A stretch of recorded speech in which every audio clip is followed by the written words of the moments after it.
So this one is DDAL-EB-14 from Dust, an Eberron Oracle War adventure, and you guys are in Salvation, and you have hovering over the city of Salvation your airship. So you've come a long way. A rags to riches story.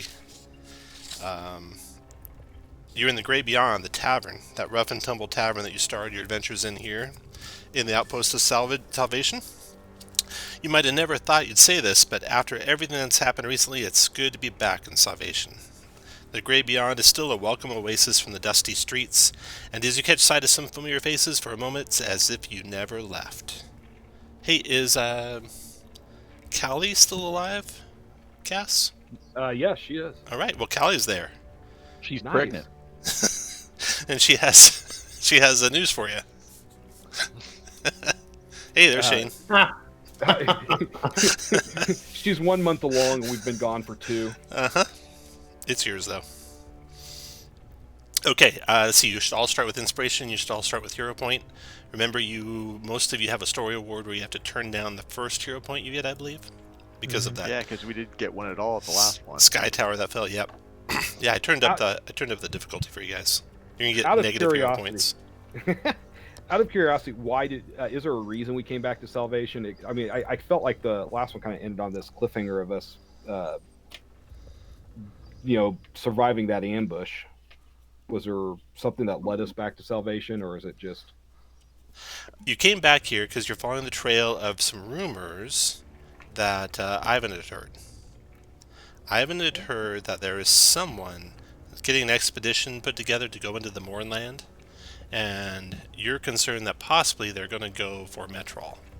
And Metrol is, if you recall from the boards that you found in the Ashen Spires, there's something below there that the Emerald Enclave is trying to awaken. So you've come here to kind of beat them to the punch on that. But Metrol is on the opposite side of the Moorland from where you're at, so you got a little bit of ways to go still. Okay, so rumors are swirling around. Go ahead. That the morning originated in Metrol, so it is a dangerous place to go. And I like the sound of that. When you get here, rumors are swirling around the tap room about a group of newcomers, not you guys, but a different group of newcomers who've made camp at the edge of town. They are a chartered group, if what you've heard, Ivan, is true, of explorers from Moorgrave University, and they are known as the Thorn Expedition. They're heading into the Mournland to uncover lost treasures, they say, from the ruins of Metrol. And of course, Root doesn't find that too safe. They brought their own wagons.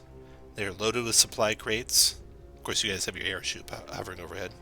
They got their loaded little wagons. Their horses are shrouded in black cloth. Oddly, they haven't bought any feed or other supplies for the horses. Callie comes over and says hi to Cass and to the rest of you. You've heard she's found some good success as a salvage broker here, Cass. And she says, hey, I think they might have some undead with them. And they're camped outside of town, kind of near where, remember the Iron Titan? Remember the... Yep. Mm-hmm. Yeah, remember that old junkyard? That's where, I don't know if any of you guys met you're in there, but there's a few people that met there in there. I remember I got real close to getting impaled to death. If you want to check them out, I've got this packet of Dust of Disappearance that might come in handy. She hands it over to you, Cass. Use that if you think it'll help you get into their camp and find out what they're up to. You know, when the wind blows into town from the direction of the camp, I'm sure I can smell the smell of corpses. I think they have undead with them. They say they're looking to consult with experienced salvage crews about the Mournland. That's why they're here in Salvation. Do you guys have any questions for her or any of the denizens here of the Grey Beyond? And the folks that she thinks have the undead with them, those are the ones that didn't buy feed for their horses? Yeah. And they're covered. And so maybe those horses are undead. She nods. Well, we know that the Emerald Claw is allied with the Blood of Vol religion, which worships undead. All right. Well, So the locals that would are be all, wanting to hear all about your exploits and stuff. So why don't we share real quick anything that you gained leveling up? Anything from the last adventure you thought was pretty interesting that you'd like to follow up on, or the last couple adventures, starting with Dawson. Go ahead, Dave. Well, it is actually Root. I'm sorry, Root.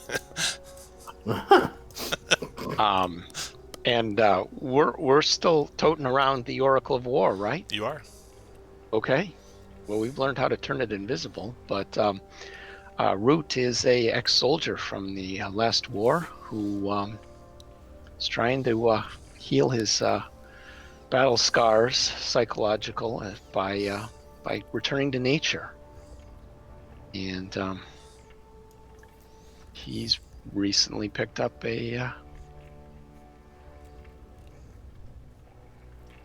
ring of invasion, evasion. The ring of invasion is different. That's on my blog also. Whoa. I figured as much. I'm noting the time so I can delete this segment before I post. Good call. Yeah, I think it would be easier to note the times not to delete. Not to delete? Okay, that is Root. Next we'll do Aileron. Go ahead, Aileron. Aileron is your second favorite healer in the group. Cleric of Dalara. Started taking some sorcerer levels and has upgraded his shield +2 to a shield +3. Trying to bump his armor class a little bit. All right, Cass. Cass is still a changeling, a bit of a degenerate gambler, artificer. He upgraded to a shield +3 as well. He also has an amulet of health, belt of dwarven kind, half plate +1, and bag of holding with the Oracle of War inside of it. Nice. Stone of Good Luck. He can cast some level 4 spells now. All right. And he also learned the light cantrip, so, Watch already out. safe. Okay, Ivan. Your favorite healer could be heard mumbling to himself in his massive suit of armor. Stay in school, Ivan, they said. You'll be much more successful, they said. Yeah, well, now who has an airship? Ivan has an airship. Cass has also helped Ivan fixate a +3 shield onto his armor, and also a circlet of blasting, and this tiny little probe that's kind of like an antenna with a little dot on the end that he can cast prismatic spray in an emergency. But Ivan also has a plethora of other helpful spells to help out people not die and to kill things quickly. Marithil.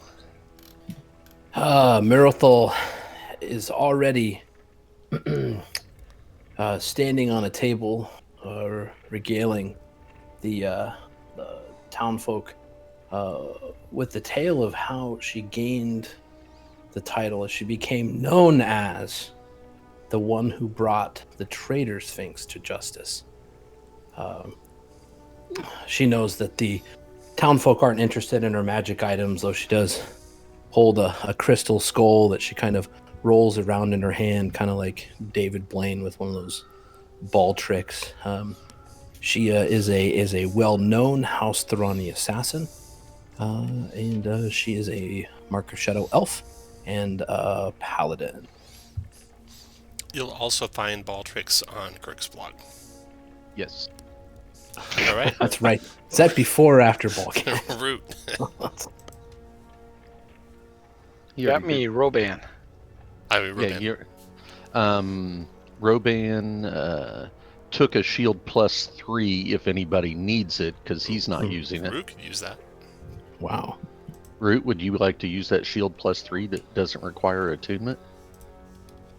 I would. It's better than that rubbish shield +2 that I have. There you go. and I now have a feature when I'm raging that any hostile creature that's within 5 feet of me has disadvantage against everybody else. Wow. Nice. Okay, And so Tom, the way I'm reading that, that's if they're even doing. I guess they would have disadvantages on ranged attacks as well. right, yeah, they would have disadvantage Okay. most of the time. Anyway, right? yeah. Yeah. That is right. So I have it built into your rage here. I need to split this up so it's easier to read. A hostile creature in 5 feet of you. So your friends don't have this, but that's good. In 5 feet of you, disadvantage on attacks that target other than you or another creature with this feature. They're immune if they can't see or hear you, or if they're immune to fright. Can't be frightened. Okay. Okay. That's cool. So the last adventure ended. See, you were summoned to Thrain to present the Oracle Award, explain the danger posed by the Lord of Blades. On arriving in Flamekeep, you met with Aileron, the Keeper of the Flame. But the Stonefire program was activated during your meeting, awakening sleeper agents across Corvair. Against all odds, you escorted Jayla to safety. After your rescue, Flamewind played her hand, demanding the Oracle Award in exchange for Sky Blue's life. You, Marathil, ended that demand, and you guys took into prison or into custody Flamewind, and that's when you found out Flamewind didn't seem to have any further depth to her double cross, like she wasn't working for someone else that you know of yet, although you still are questioning her and have her in custody. You found out that the group had left Morgrave University and you followed them here to Salvation. So that's how you ended up in Salvation after the last adventure. Alright. After you catch up on the local gossip, the doors of the Great Beyond swing open, and striding in is a woman dressed in impeccable khaki explorer's gear, accentuated by shiny black leather that matches her bobbed black hair. With her is a hard-looking man with a jagged scar along his jawline and a scowl. He's dressed as an archaeologist, but he certainly doesn't carry himself as one. You'd estimate he's a bodyguard of some sort for this woman. The woman spots you all and nods to catch your attention, then walks over and introduces herself. I'm Ghazal Varen. I have heard about you. You've spent many days in the Moorland, have you not? Many. We know it Ivan, very well. you recognize Ghazal. You're familiar with her reputation. She may or may not know you. You can let me know if that's true or not, if she knows you or not. She's a little bit of a necromancer, from what you know. She is Probably also paid a attention talented to that. archaeologist with some dubious ethics. Ooh. Well, aren't we all? Right. You have heard of a Professor Thorn, Yeah. so the fact that she is the head of the Thorn expedition makes sense. Wait, is she Professor Thorn, or is No. she working for Professor She's working for Professor Thorn. Although, Ivan, you never met Professor Thorn, so you don't know much about him. And her name was Ghazal. Ghazal. Ghazal Ghazal. Varen. She introduces the man to her side as her associate and assistant researcher.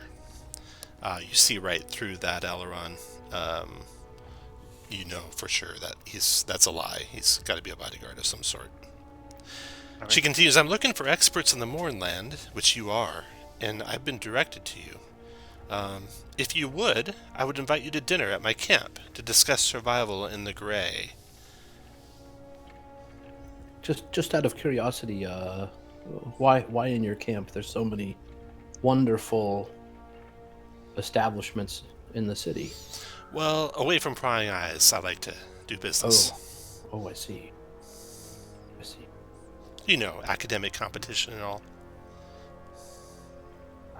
I'm more worried about duplicity, but we do have ways of handling that. She looks at you, looks up and down that blade of yours, looks at Roban, and says, I should be afraid of you, not you of me. Will Professor Thorn be at this dinner? No, he won't. Okay. Well, we're preparing to depart, but we won't enter the Mournland until we're sure we're ready for the journey. So, you're invited tonight, tomorrow night, whenever you can make it. When do you think would work? Well, tonight sounds like a shorter walk if we're meeting in your camp and you're heading out to the Mournland tomorrow. That's perfect. Okay. I could eat. All right, well, it's about 2 or 3 hours before she leaves you with directions on how to get to their camp, and then gets a drink and departs. After she leaves, Callie comes up to you again, Cass, and says, I don't like her. You should definitely check out what's going on in their encampment. You have nothing to worry about, baby. My heart belongs to you. Oh, With I didn't mean it with that the way, the Cass. swelling bump in her stomach. Now, just to be clear, this is the same camp that she told us to scout out with the dust of disappearance, right? Yes. The same camp from which the smell of corpses is coming. And did she have enough supply of this dust of disappearance for the entire party or for just a single person? A packet of dust of disappearance. Let's look that up. Oh, I no. think it does more than one person. So 3 uses? Well, and I have invisibility as a spell I can cast too.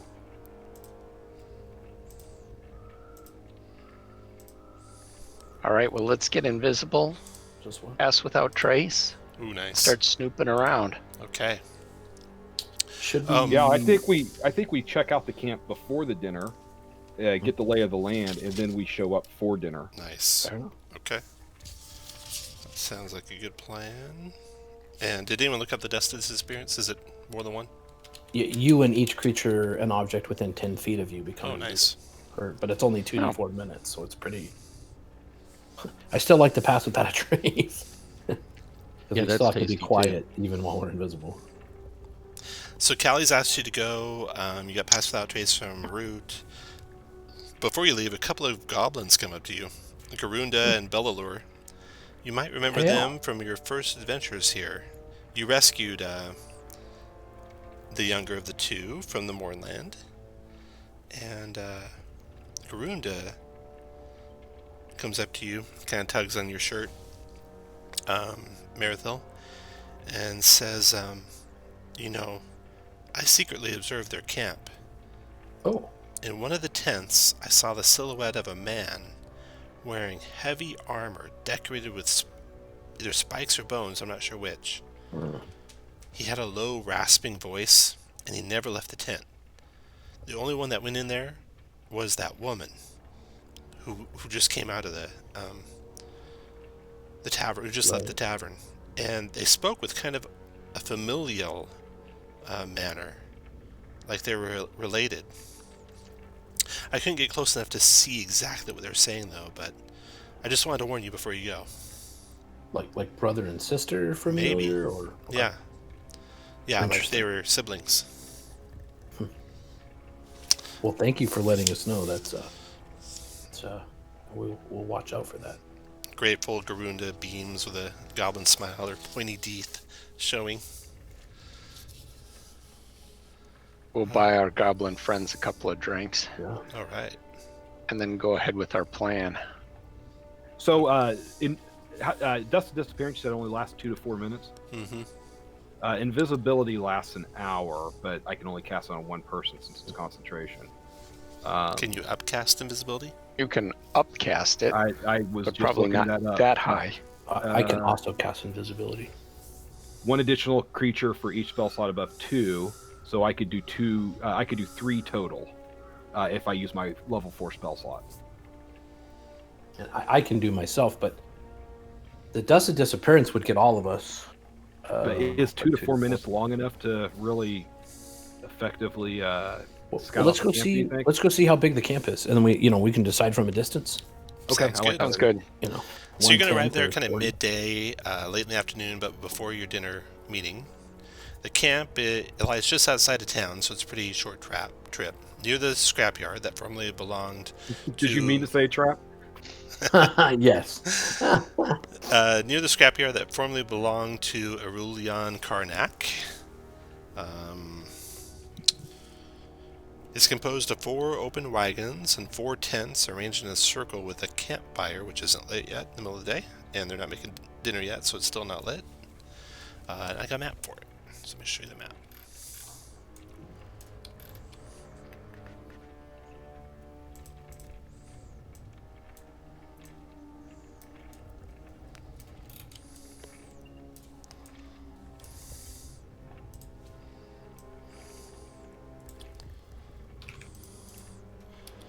Okay, here's the camp down here.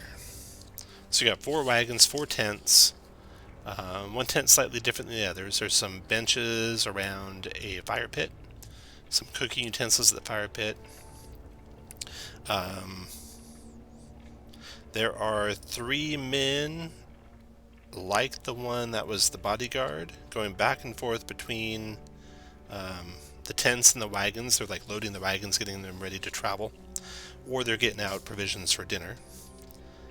There is the woman, Gazal, still dressed in her khaki explorer's gear, going back and forth between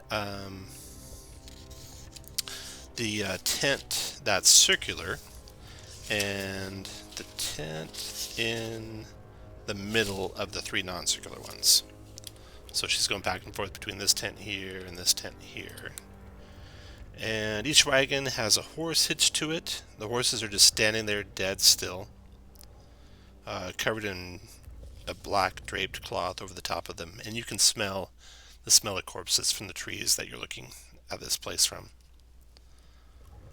Alright, so let's see here. It's these guys loading wagons. 3 of them around the camp randomly.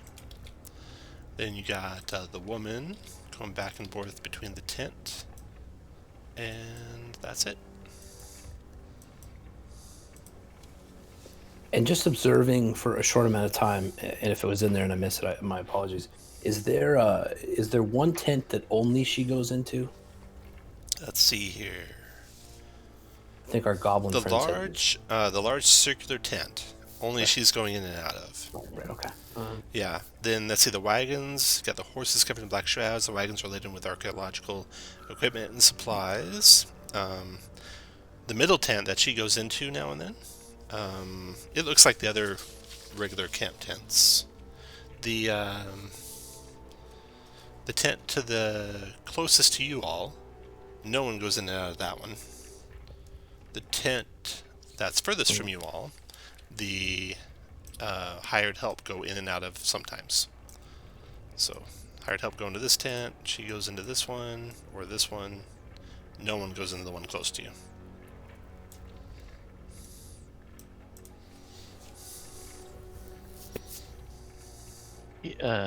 Anybody stealthy? I know we got +10.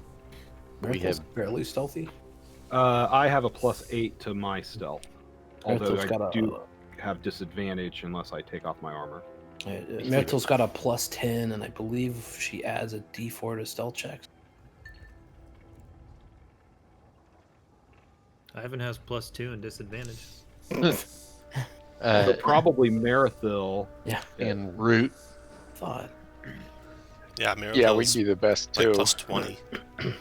So maybe those 2 go invisible and search the camp out. Versus, because they could do it, you guys could do it fairly quickly and probably just use the dust of disappearance. Well, we could save that for everyone if we had to go back as a group, because I Okay. can cast invisibility on myself once a day. If we get 1 casting of invisibility on Root, then There we go. Can Root go in as a tiny little mouse? I'd go in as some sort of critter. oh, nice. That's like basically being invisible. Basically. I think we have to stay within 30 feet of each other, though, right? Or is that just for the casting? Can't recall on Passive Trace. Let me look it I up. think it's just the casting. I do too. Okay. Now I could be Go wrong off. if Josh Yeah. agrees with me. The duration each creature you choose within 30 feet of you has +10 to. Kind of makes it sound like you gotta be 30 feet. No, it's at the casting. Well, it doesn't matter Yeah. because you 2 are going in together, so you should be Yeah, good. there you go. Yep. Okay, which tent first? I'm inclined to say this one. What do you Okay. think, bud? Agreed. You sneak up to that tent, you look inside, and there is a single individual there silhouetted in the darkness, sitting up in the center of the tent on the floor, and he is human in stature, although a big, bulky human, and he's got armor made of bone that he's wearing. He seems to be, like, meditating. See the spiky fellow, Yeah, potentially? so there's a picture of him. Is there any kind of little gap in the tent at all? Yeah. I would like to. I'm sure I've got to have that right. I'd like to use Divine Sense and take a kind of, to see if he looks like he's undead. Right. Click that Divine Sense for me. Let me see what it does. Yes, please. Yes, please. Here. I don't have access to the token. Let me reload, maybe. Divine Sense. Let me double check the token.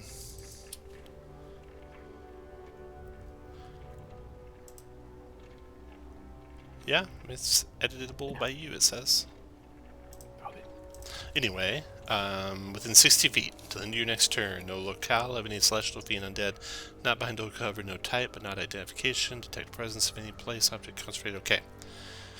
There, the horses are undead, and this individual wearing the bony armor is not undead. Hold that period. Glancing around the camp, I don't know what I'd be able to see. Do I see anything else that's undead? Just the horses, just four horses. Okay, well, no. Well, let's go clockwise. Check the next tent. Alright, that's the tent that the woman is going in and out of. Gazal. Let's see here. Okay. Just putting some horses out there for you. There we go. Oh, There well, you go. those are fucking cool. Prepared with the dead horses. Tokens. There you go. Okay, so then the next tent.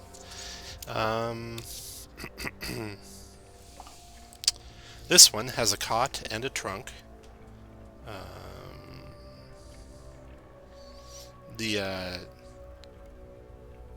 There's also a smaller trunk functioning as a nightstand, bearing a number of pages that look like they've been torn out of a book.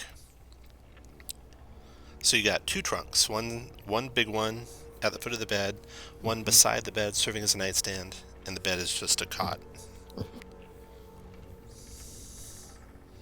And that's all the furnishings in there. The pages, let's see here.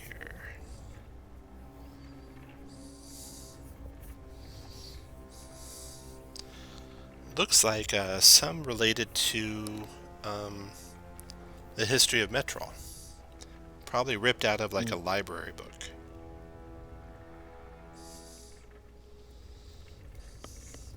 So what else do you want to do?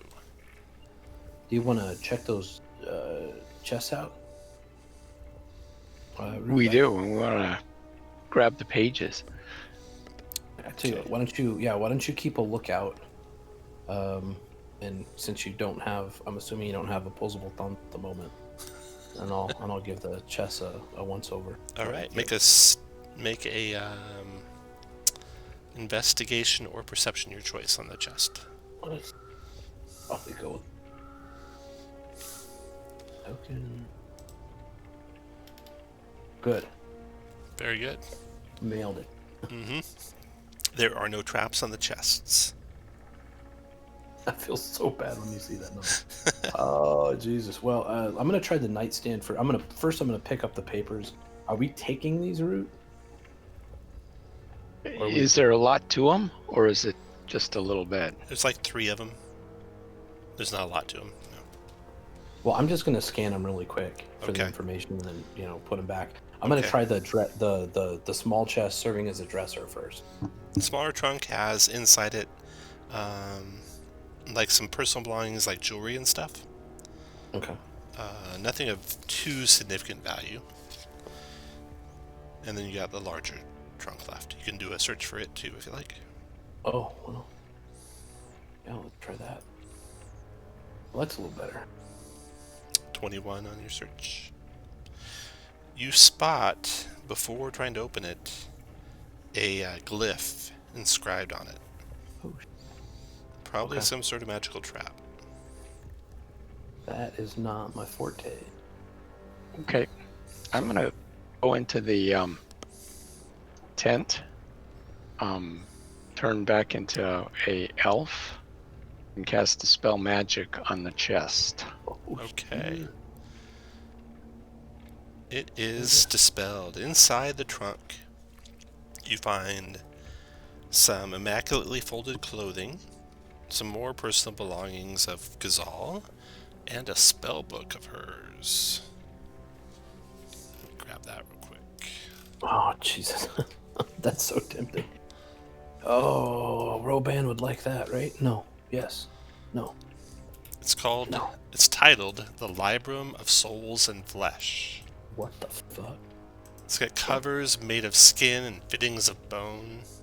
It's cold to the touch. It whispers faintly to you.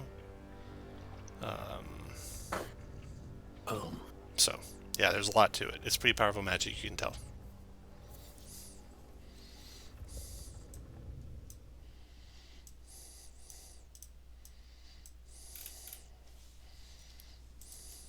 That's pretty cool. I gotta be honest, Root. I mean, until we know these people are bad people, I'm not all about stealing it. But Oh, we'll get our chance later. What do you think that we just hide it in case there's a confrontation tonight? Maybe she won't be able to run in here and grab it.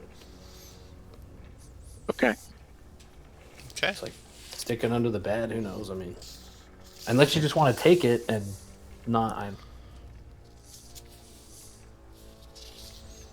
not sure. I'm up for stealing from them yet. So you secure the book in a place that you know where it's at? Yeah. Okay. Okay, but where she might have just accidentally misplaced it. Yeah. You're Something That's like the that. idea. Okay. Okay. So Probably not- puts it under her pillow every night so it can whisper to her. Mm-hmm. In her That's whispering That's eye. my guess. The southeast tent. Damn, that's cool. It's where the hired help are, or come and go from. It's got some excavation equipment in it. It's got a big clay jug full of something that smells pretty potent. Alcoholic in that way, although strangely alcoholic. That's all that's in there.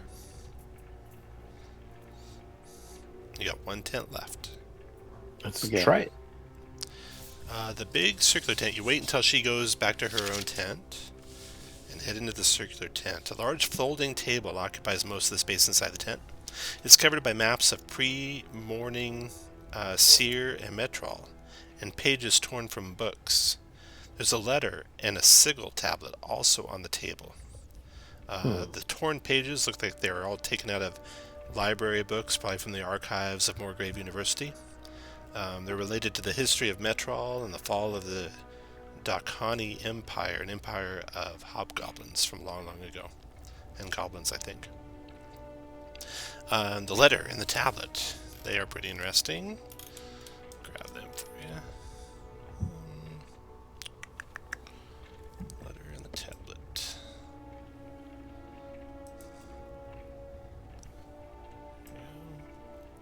I'm going to put it on the map of Corvair just above where you guys are at. Because it's pretty big.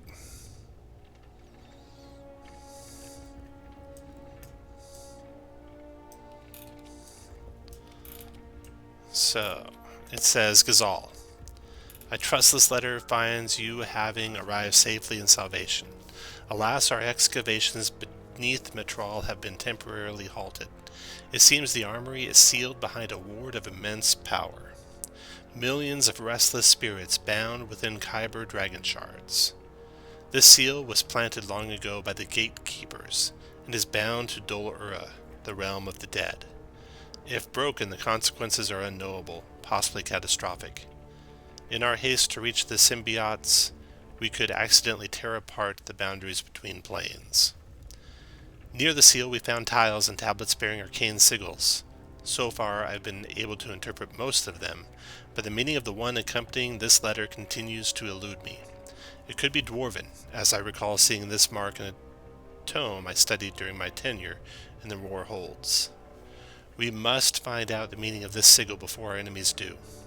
I am convinced that it is the key to unlocking the secrets of this place. I need you to help research its meaning. For my own part, I'll send agents to the Moor Holds to investigate further. If you can, enlist the help of a dwarf artificer. Whoever deciphers this sigil could get us inside the armory, or use its secrets to foil all our plans. We need these symbiotes, for the sake of all our work. That sigil must not fall into enemy hands. Every knee shall bend before the order of the Emerald Claw. Trezul. And then that's the sigil, also on the table right below it.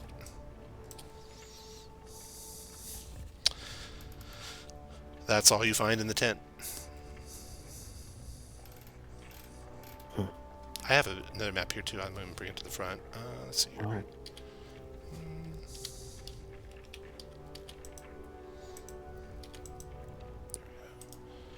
To front. Actually shows the inside of the buildings. There we go. Oh, I had him reversed. He's actually in this tent down there.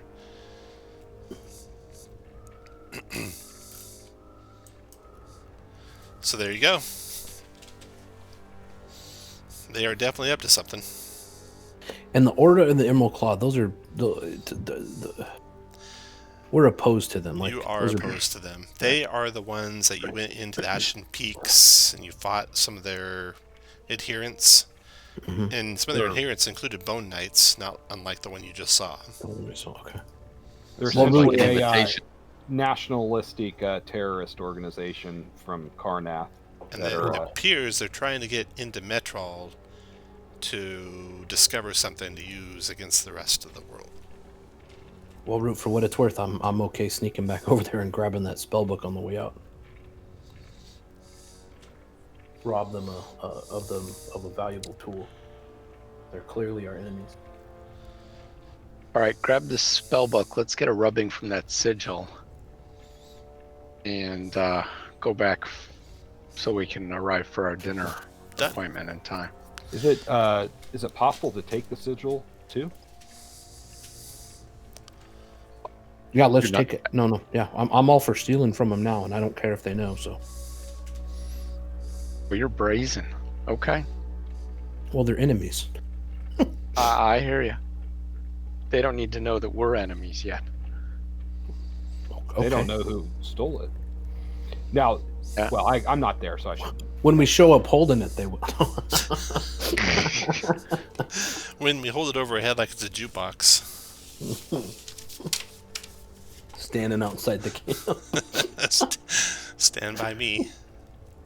Oh my god! All right, yeah, let's steal the stuff and get out of here. Okay. You We'll do go ahead it. and take those extra papers that were in there. I mean, we'll take all the stuff now that we're okay stealing from them. Got it. All right, so you got a little bit of time to talk amongst yourselves and go over everything you found before your dinner. So you guys want to discuss anything, go for it. Sounds like a good reason to F them up. Well, I think we should still show up for dinner as though nothing's wrong, and maybe try to divert suspicion onto someone else for the theft. See, devious. I like that. And then when we eventually fight them, we can put the others down, but I think we probably need to capture the mage. So I that she agree can be with that. questioned. Yeah. Because fight them we will. Yeah, I'm all for showing up like nothing's wrong. We just Well, need to be ready for it to go wrong. Right. Let me ask this. I mean, is there a enemy group that would also be after the same information that we might want to try to convert suspicion on? Yeah, that letter mentions other people getting in there, right? Who was it? You think you guys are primarily the other people. Oh, No other group really comes to mind that's trying to get into Metrol besides the Emerald Enclave.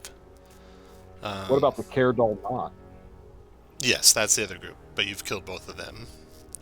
Well, they don't know that. We've taken They out don't all know the that. other- You can tell them that they're still alive, yeah. The way Marathol brags, I'm pretty sure they know. Or we could blame it on Flamewind. Uh-huh. Yeah. Yeah, Flamewind is a 1, the Cardinal Knot's 1, and you are 1. Or Lord of Blades. What about him? He seems to be kind of in cahoots with them. Oh, that's right. They were building the Oracle of Bones Mm-hmm. together.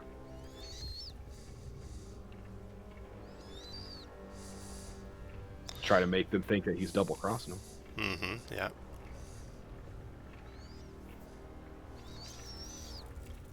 You ready for dinner?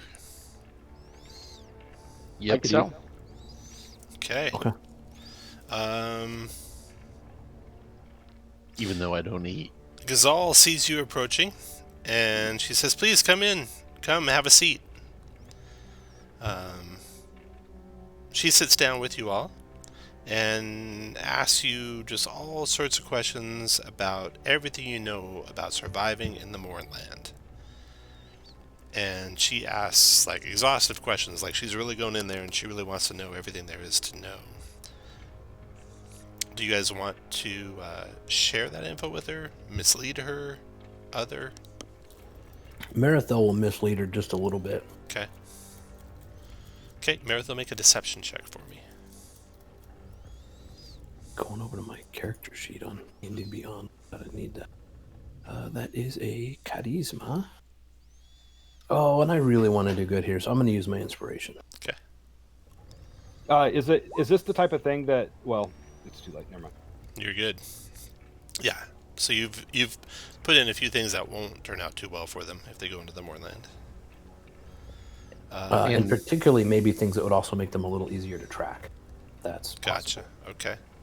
And peering around the camp, seeing the horses and stuff, I ask them why they have undead with them. Go ahead and take up your spots where you want to be sitting. When Kirk picked the fight. Before Kirk starts this, can we have more conversation? Yeah. I just asked you have where the any horses were. You have any questions for him? Well, I was wanting. Yeah, I was wanting to ask if they had kind of try to lay the groundwork for the idea that maybe we've seen evidence that agents of the Caradal Knot who've been activated by Stonefire were seen in the area, and thinking that maybe they were also looking to recover whatever's below Metrol. Okay. Make a deception check. All right, and I too will use my inspiration on this because I really want this to succeed. There you go. Nice. So 24. Yeah. Okay. So yeah, she's misled. You can tell she's genuinely concerned. Looking around, she whispers to one of her guards. He goes up and takes a position on the edge of the camp, like watching. The other one comes and sits by her. She says, "Hold up just a second." She gets up and goes over and whispers something to this tent. And then returns back. Sorry that I just had to take care of something real quick. Checking on your grandma. Seems like she was whispering to whoever that was to be ready in case anything attacks them. Any elves come in and attack. She continues questioning you guys. Roban, you ask about the horses. She says, yeah, those are Carnathi undead, but don't tell anyone in Salvation. They'd probably be a little concerned. They're really cool. Yeah. I mean, it's not a crime, right? I mean, they were provided by Professor Thorne's sponsors, and, just we thought regular horses wouldn't do too good in the Mournland. smart. I will say they're yeah. You sense some of that's a lie, Aileron. You're not sure exactly how much. Specifically the stuff about Thorne. Right. What can you tell us about Professor Thorne? She starts describing a little bit about Professor Thorne, which, Ivan, you quickly recognize is not Professor Thorne. Oh. So you get the suspicion that she's just using that name pretty quickly as a cover for their expedition. You don't think Professor Thorne has any interest in anything here? He's not that kind of professor. So I have to be honest, I'm a little concerned that this is all you're planning on going into the Mournland with. I mean, you and a couple of guards that, I mean, they look like they're experienced guards, but... Yeah, well, we have some more... there's some stuff boxed up in some of the crates there. We got some undead that, in an emergency we can get out.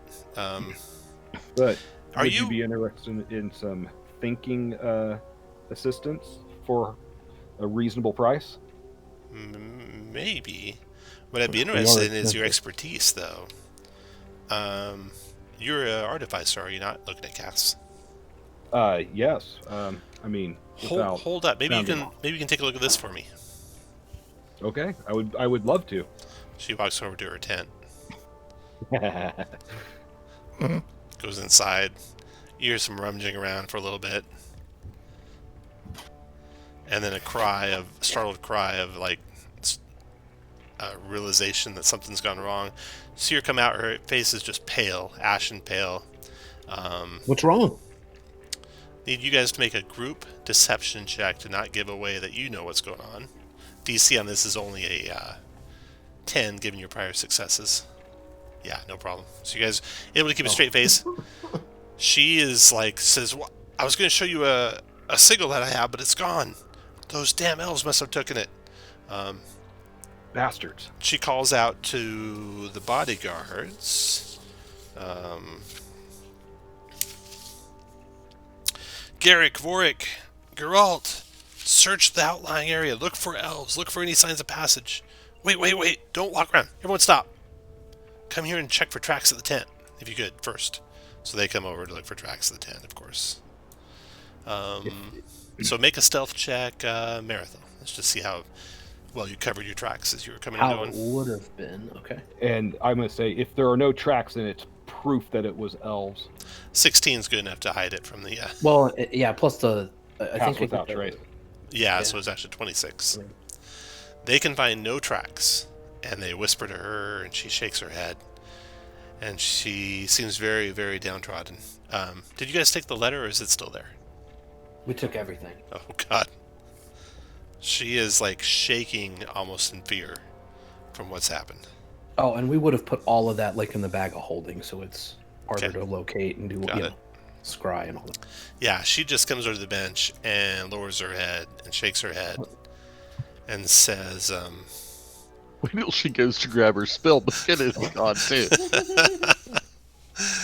she says, I don't really have any more questions. Thank you so much for coming out. If you see those elves, tell me. We gotta find what they took. Absolutely. I What think did they that take? this just proves how badly you need assistance in the morning. I have this tablet. I was going to ask you if you knew anything about it. I can kind of describe what it looked like. It kind of had... God, it was like this long line with a couple pincher-looking things at the end.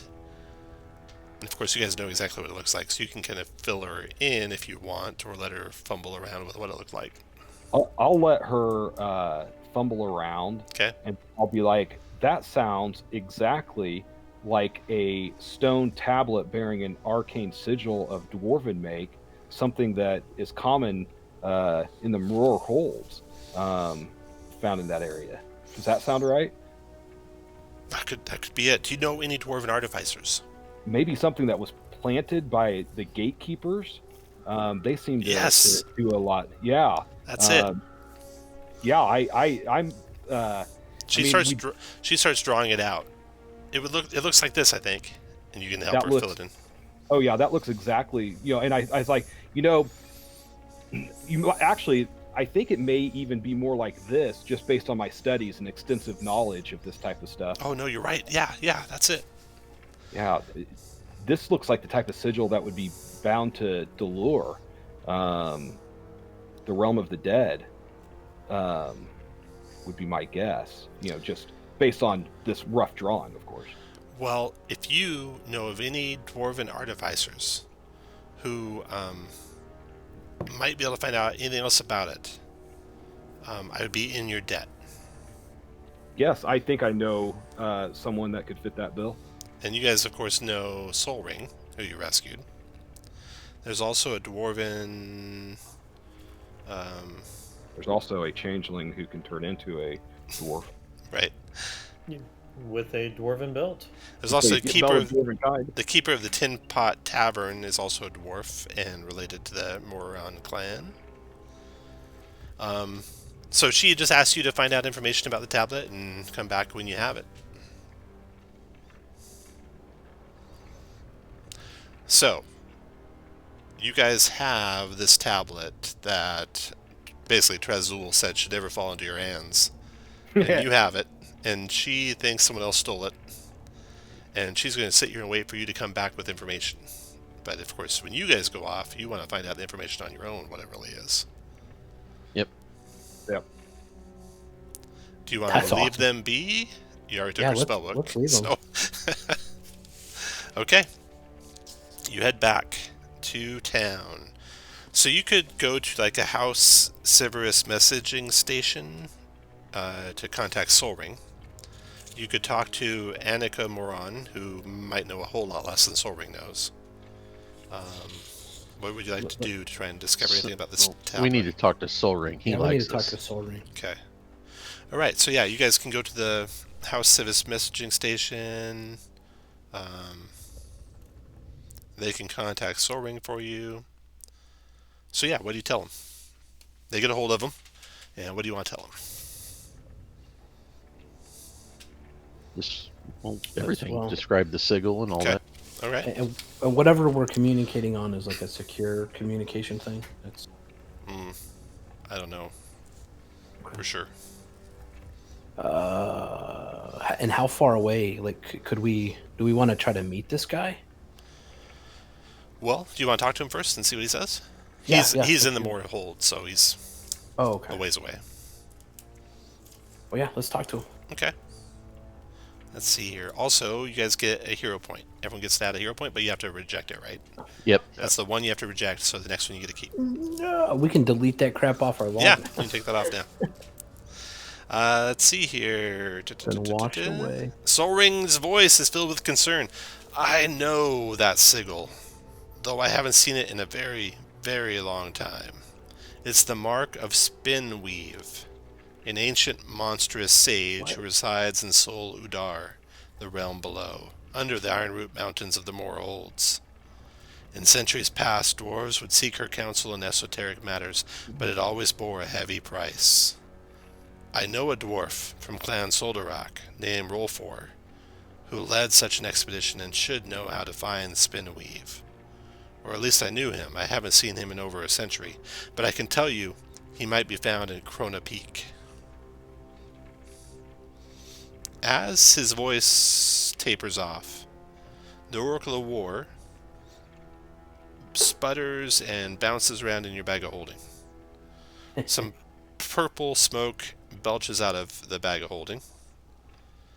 And then the Oracle speaks from the bag. When the voice under the mountain speaks, those who listen shall loosen the grip of the Emerald Claw on the gates to doom.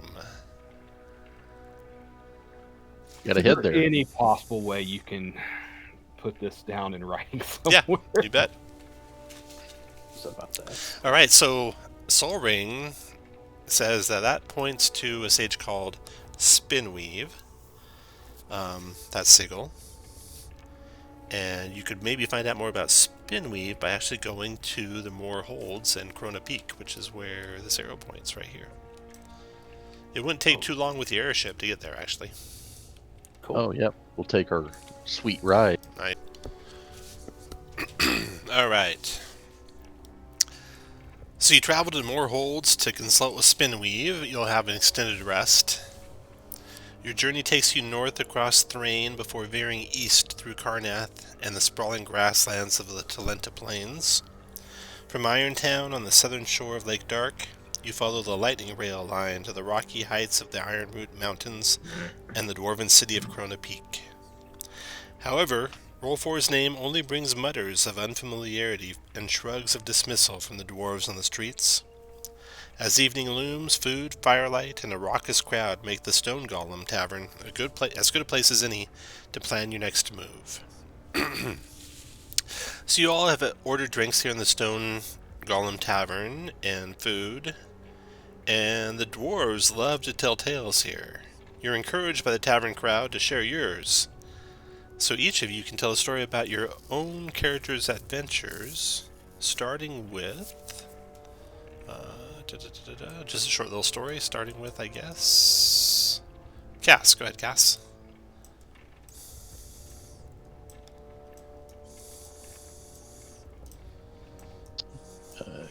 Maybe he's not back yet? Then Roban.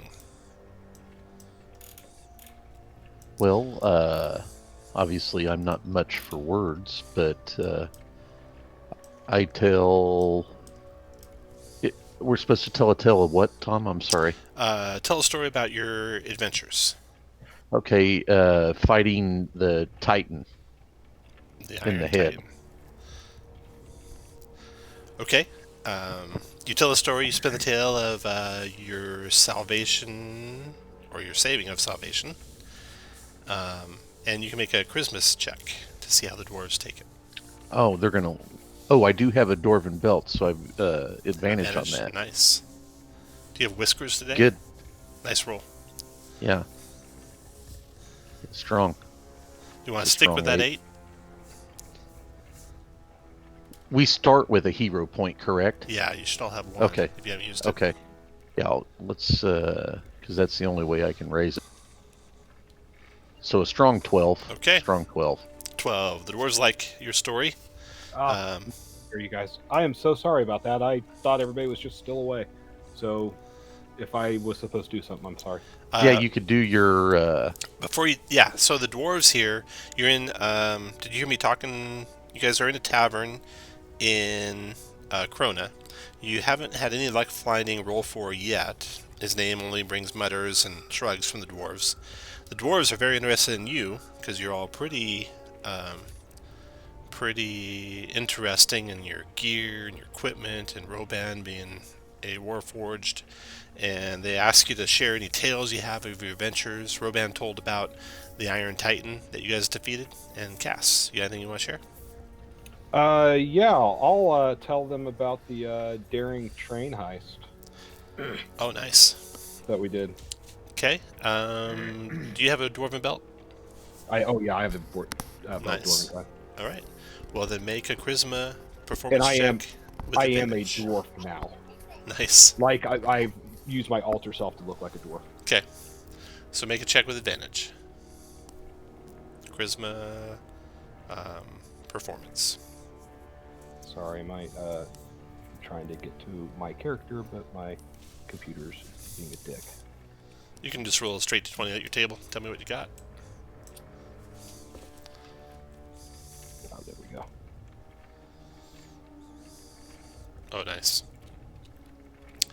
17? You good with 17? No, I'm gonna use my hero point. Go for it. Don't forget to take your hero point off, Kirk. Didn't see him on there at the time. Where are you at, hero point? Oh, there it is. So that'd be 19. 19 for Cass. Okay, Cass. After you, one of the dwarves steps up to tell a tale. He says, Tol Kalan, which you know is dwarven, for that reminds me of a story. Doldaron soldiers have always been among the best and bravest of the Moor holds, and they're daring and dedicated to not just hold the line, but to win the war, is what makes the lives we all enjoy today possible. All the dwarves smash their mugs on the tables, and his performance check is a 3. So, not as good as Roban, even. Alright, Aileron, go ahead. Sure. Aileron tells a tale of being of being surrounded by half a dozen invisible wizards throwing around lightning bolts. That sucked. Ivan The- shakes in the corner. The dwarves hate the elves. They understand your pain. Of course, several of you are elves, or half that way. Go ahead and make a performance check. You got a what? 17? Yeah, I'll stick with that. 17. Okay. Then, next to go after Aileron is Root. Go ahead, Root. Well, let me tell you the tale when I fought this towering giant on a bridge, and me just a slight little figure. Well, this giant roared and he blotted out the sky. He was so big. So I turned into a tiny mouse, and he hammered and hammered with his giant club on the bridge, making a sound like thunder. But I dodged and weaved around his feet until the stones of the bridge gave way, and I turned into a little bird while he tumbled into the chasm. The dwarves all cheer raucously. Make a performance check with advantage. 11, 12. You good with 12? I'll use my Hero point? Okay, go for it. hero point. Where's the button? Is that this? No. It's the button for the hero point. It'll be in your features. So just go to the right after features. Here it is. The second one. 2. There it is, a big fat 2. 11, 12, 13, 14. So 14 for Root. Okay, the next dwarf comes in and tells his tale. A dwarf from Clan Moranon. Tol Kalan. While the Moranon dwarves are both stout warriors and shrewd negotiators, the greatest virtue of our people is in our leadership. For it was Moranon himself who rallied the exiles to establish the Mora Holds, and it's our people today who have the deepest investments in the realm below. And his check is a 18. He's second behind Cass right now. Alright, Ivan. So you mentioned leadership, and Ivan forgot that he is an inspiring leader, so everyone can get, I think that should be 19 temporary hit points. Oh yeah, I probably haven't updated that. Off the bat. But he will tell the story of the arrow that made Ivan immortal. The arrow that killed him as just a wee boy, and no one knew that he would be able to fall from a skyship and crash into the ground and live. So, I am the ever living, never dying. Can somebody get the drugs he's on? What is it? 18 temporary hit points that we all get? 19. I think it's 19. 19 now. Wow. It's pretty Appreciate nice. those.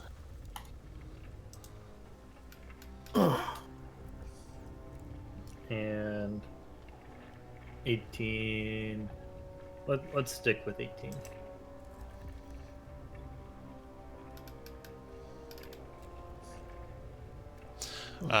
Okay, next is 18 for Ivan. Next is another dwarf. From Clan Soldarock. Tokalan. The old ways have their value, but we mustn't be too rigid, for in adaptation lies the path forward. Soldarock challenged Lord Moore for the good of the common folk when his rule grew oppressive. And Soldarock dwarves have pioneered the use of Dular, a symbiont magic, to turn the weapons of our enemies below against them, and we're all better for it. And he got a 5. Alright, Marithel, you're next. Marithol steps up and says, Torkalon, we must aid those who need aid. And she tells the story of course that can happen.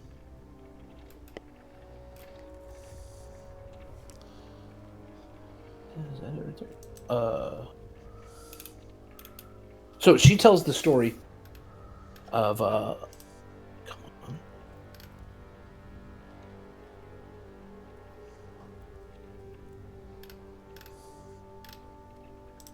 had it all set up, and then I didn't. Oh, sorry. Yes. So she says, Torkalon. And she tells the story of storming the fortress to rescue Soul Ring Morinon. And emphasizes the importance of helping those who have worthy causes. All right, make a check with advantage.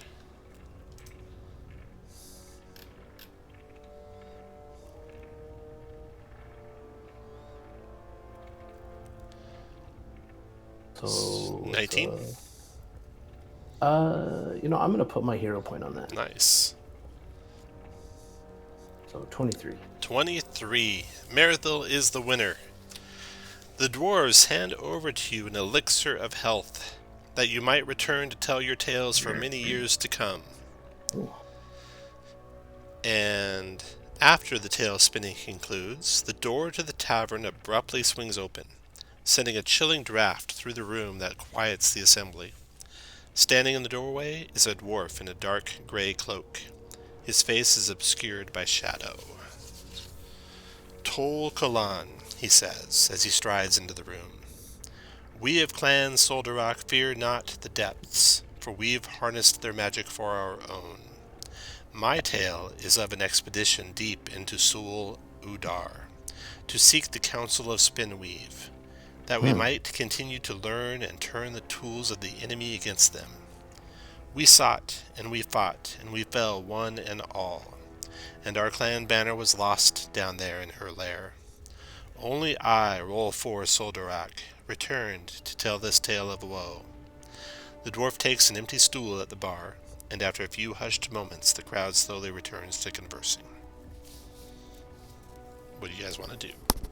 He said his name's Rolfor Soldarak. Yep, What the heck? the one you're supposed to come see. The one you're supposed to find. What was the name of this tavern again? This is the Stone Golem. And he's sitting there at the bar. Let's go talk to him. Is it appropriate to go talk to him now? Yeah, Or sure. okay, Okay, so you go up to whatever talk it to is. him. He turns and looks at your group, up and down. Greetings, friend. Greetings. What can I do for you? Would you share more of the tale of? He Oh, gosh, nods Spinweave. gravely, a dour grim look on his face. Long ago, I and my clan sought out Spinweave, a renegade spider monster with ties to the DDAL-EB-14, who acts as a sage and an oracle. My memories of her lair are clouded, for it was a place of unearthly madness.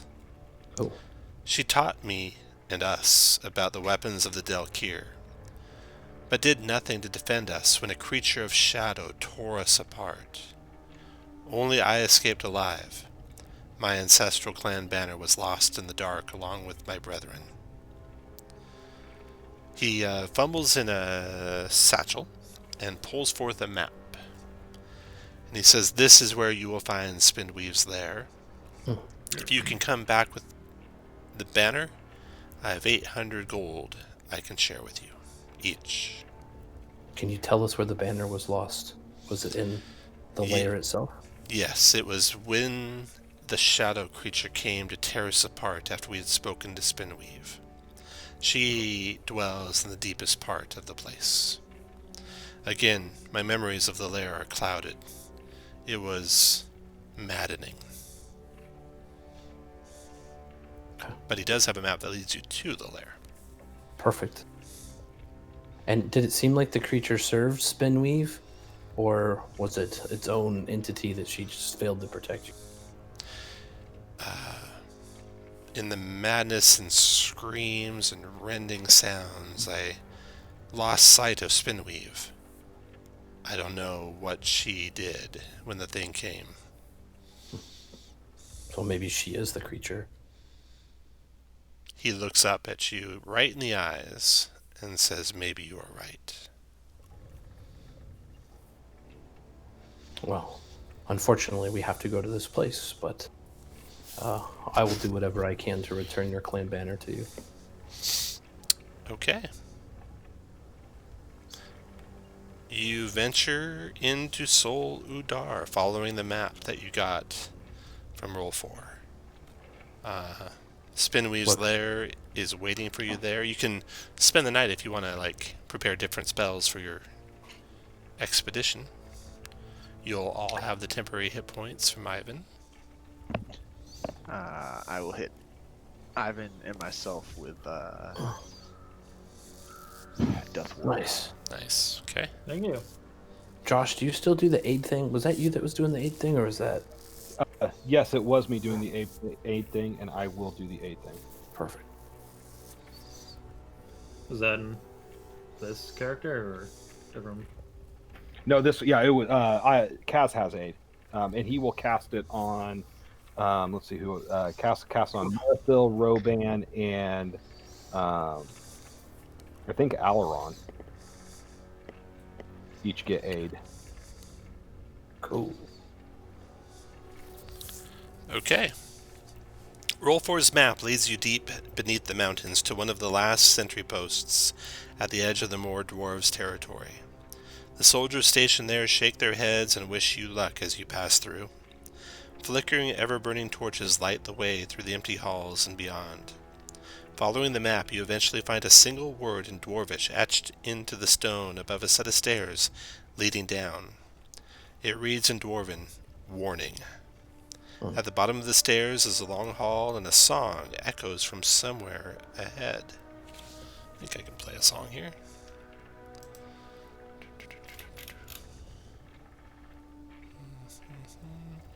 Is it the song from Ravenloft? Because that's the one I want to hear. You know, I've looked for that before and not been able to find it again.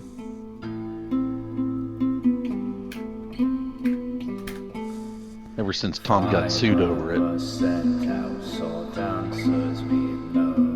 Oh, you're gonna have to delete that too. We did not know. The first of us fell to the gibbering mass. In Soludar lost, he would not be the last. We pressed on to a span over grey swirling mist. Two were pulled down by the lurker within. We followed the web trail for Spinweave we sought.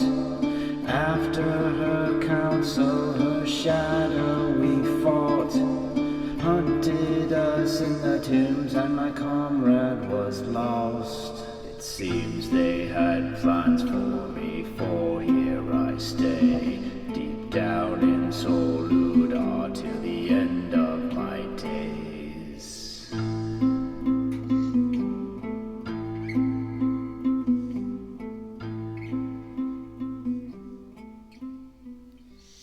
Okay, everyone make a wisdom perception check for me.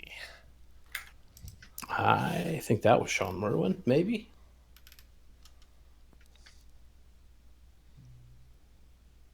$21. I got it. Okay, Cass, I see a wisdom check of a 9. Is that good for you? Well, it has to be. Okay. Roban, you got a 20. Ivan, Can you not flash with genius? Oh yeah, no, I can do Flash of Genius. Sorry, God dang, it's been a minute since I played this character. Yeah. I am going to flash it. Thank you, Shane. I am going to Flash of Genius that and make that a 14. 14, okay. And Aileron's roll was above Cass's. Oh, Aileron. Okay, you were way up there. 21. Yep. So Aileron, Roban both heard it carefully. Ivan, are you happy with it at 14? Yeah. Okay. And Root, you got a 16. Marithil, you got a big 7. 7. Okay, 3 of you heard in a little bit more detail what the words were. Let me drag them out here for you. Any chance that was in Dwarvish? Did the belt give me? All right, so these are the words that Aileron could make out. Roban could make out a verse one after those. And Root could make a verse one after Roban. So there's a verse missing in between each of these verses. But once you heard, 5 of us set out seeking answers below. What fate lay in darkness we did not know. Then something missing. We pressed on to a span over gray swirling mist. 2 were pulled down by the lurker within. And then another verse missing. It seems she had plans for me, for here I stay, deep down in soul Udar, till the end of my days. So, the voice that was singing came from ahead at the bottom of the stairs, and when the song ended, you can get closer. The ceilings here about 15 feet high. There's cool, a little humid. Drafts of warm air inexplicably rush over you now and then. There's flickering, ever-burning torches in the walls. There's gossamer threads stretching across the floor and walls and ceiling, into and out of cracks like some bizarre cellular spider web. I know some of the missing lines was about following a web, y'all. The hall opens into a square room draped in strange webbing. Another hall exits to the west, and a heavy double door is set in the northeast. The song you heard originated from a cadaverous dwarf with glassy eyes. He came into view just as the last verse was sung. As he turns to face you, you spot a thick coil of webbing running up from the floor and underneath his shirt. He asks you in Dwarvish, "Why have you come?" And let me tell you, let me show you a map for you.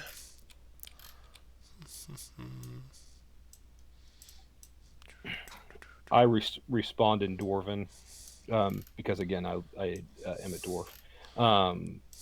We come to restore the glory of Clan Suldarak.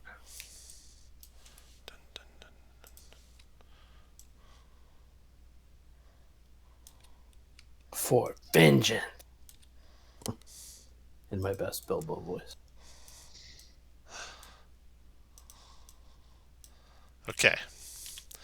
This is where you get... Oh, I got a dwarf mini. Let me get my dwarf. This guy's awesome.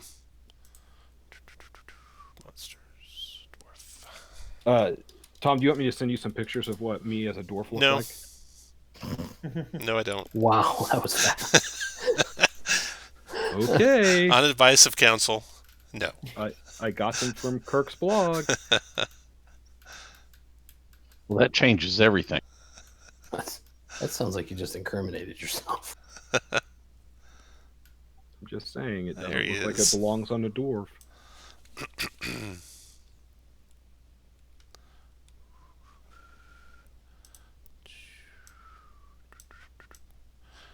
Okay, so hopefully you guys can see the room here.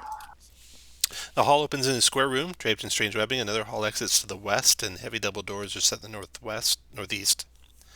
And this dwarf, this cadaverous dwarf with glassy eyes, was the one that was doing the singing.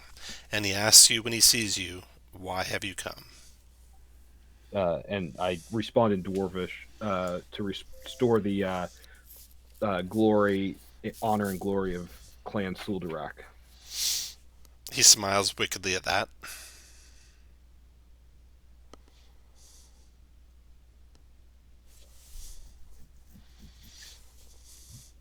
He just stands there, unmoving, glassy-eyed. Let's see here. The song you heard originated from him. He turns to face you. You spot a thick coil of webbing running up from the floor and underneath his shirt.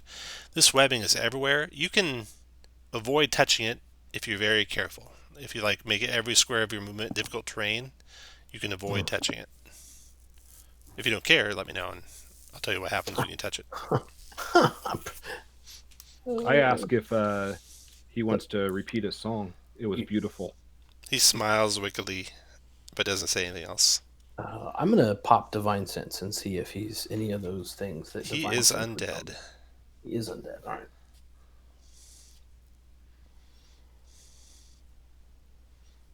That wasn't one of your better tricks.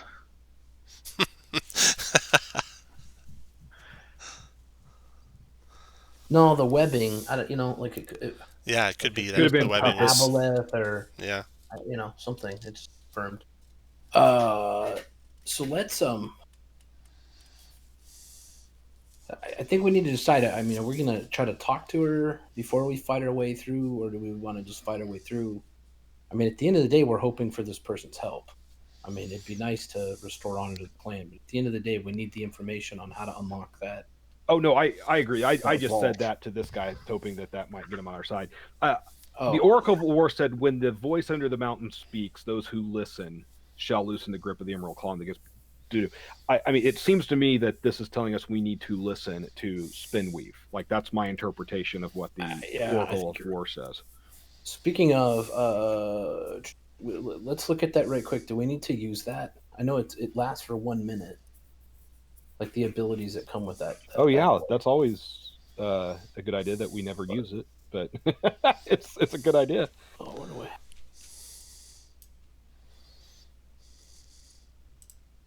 Even though I'm carrying it with me in my bag, it's not technically one of my equipments, so I don't think I can use it.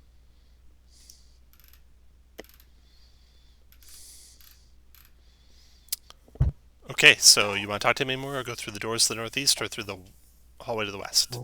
I think Or we were use the talking Oracle about here. using. Yeah, I think. Do we want to use it here, or do we want to go further and use it further in? Well, I can't find my document on what it does, because I know there's like 3 different uses. It's right up here. Oh, of course you'd have it. Perfect. But yeah, for Once 1 per minute. day, you spend a minute. Group insight check.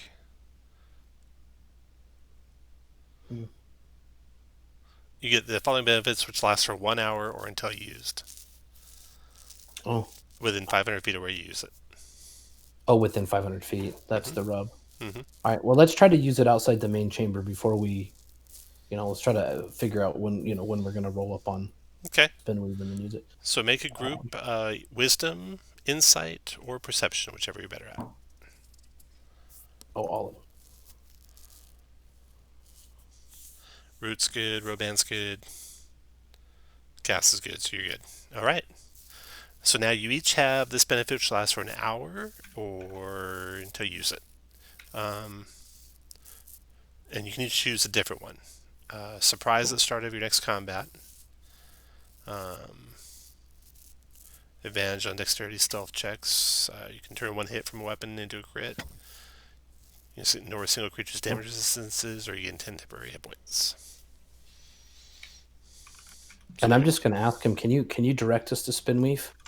And Spinweave will receive you, he says, but each path through her lair is dangerous. Then he smiles wickedly. Which path would you take to reach her? All the rest of your questioning only results in him smiling wickedly. Okay. All right, let's get it on. So, west or northeast?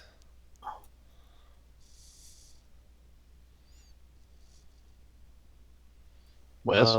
Let's go west. Yeah, west sounds good. Good go. 4 statues of regal dwarves holding weapons to their chests stand along the western wall. A cacophony of nonsensical hooting and babbling comes from the door to the north. So something on the other side of that door is making nonsensical hooting and babbling sounds. You see there's an inscription in the base of each statue, and that's all that's in the room.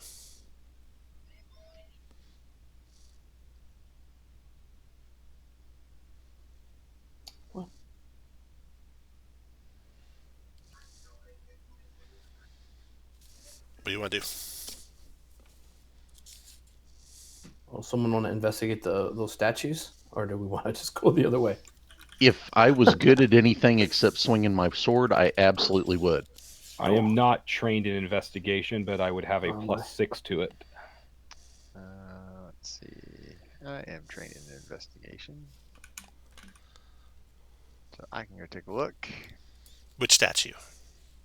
Where are they? There are Ones 4 of them here? over here, yeah. Alright, so I guess moving difficult terrain. I'll investigate the first one. Okay. Let's see here. It's got an inscription in its base in Old Dwarvish. You speak Dwarvish, right? Probably not. Unless the belt gives it to me. It does. Oh, Yeah. then yes. So you can interpret the archaic writing. Nice. 3 of the statues have heroes' names on them and summarize their deeds, including this first statue you're looking at. The second statue, the one right above this one that you're looking at, is different than the other ones. The inscription under that statue reads, "Let us lower our weapons, kinfolk, and proceed in peace." I'll type it for you.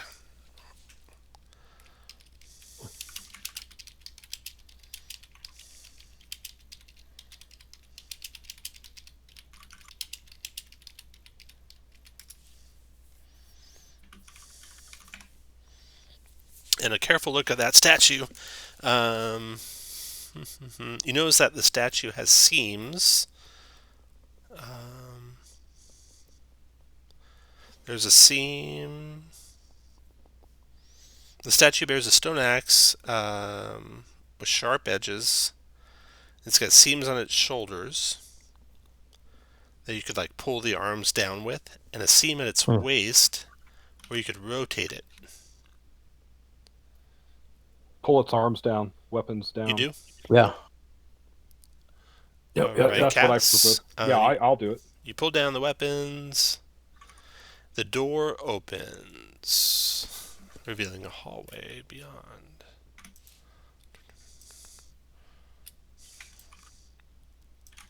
A secret door. Right between the 2 statues. So right here.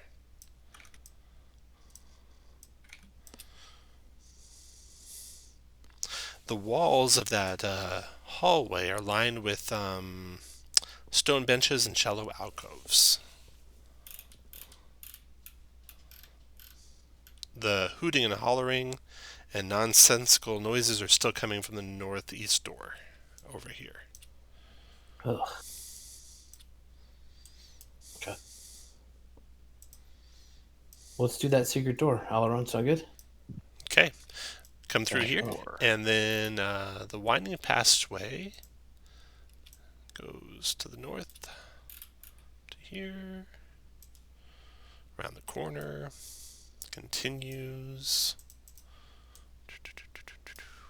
and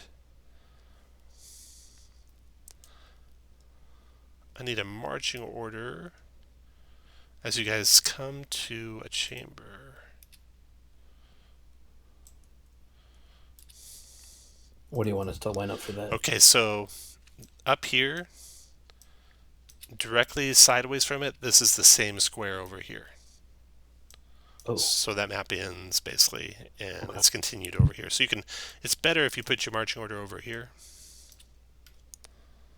Yeah. I'll make the map white in between so you can see your tokens everywhere. I don't know if it's gonna help, how much it's gonna help here, y'all. But I mean, if you're in my aura, you'd be immune to being frightened. 10 feet. We're at 10 of the foots. 10 of the foots. And Yeah. the aura's. I'm going to go ahead and drop my little ATSD. Okay.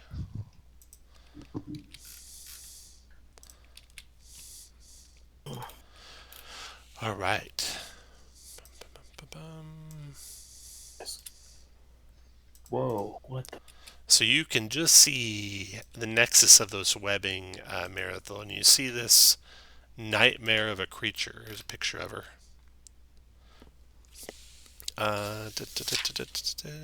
I'm afeared. The strange webbing that drapes the dungeon radiates from this chamber. At the heart of the web, a grotesque spider squats on a stone pillar. Its pallid head is a mass of tentacles, spinnerets, and eyeballs on stalks. Underneath this blob, a wet mouth curls into a cruel smile. The thing speaks. Let's see what language it is. In a very kind of slimy common. Why have you come, it says.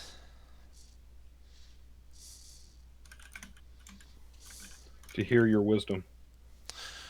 What do you want to hear? We need the meaning of the sigil, right? Mm-hmm. You want to show her Yeah. the sigil? Oh, wait. Let's talk price first. Go ahead. I freely will answer your questions. We've heard that there's a creature here that sometimes attacks those who have had their questions answered. There are dangerous creatures here. Can you provide us protection from that creature? Or No. prevent that creature from attacking us? No. No, we tried. All right. So, Show the sigil, yeah. yeah, so show the sigil first. Ah, that tablet. That was taken from my own old lair. Where did you find it? Some moron's tent outside a city. Order of the Emerald Claw. It was their I was tent outside once the a city. priest of Valara, the crawling queen, one of the Delkir from the plain of Zoriat.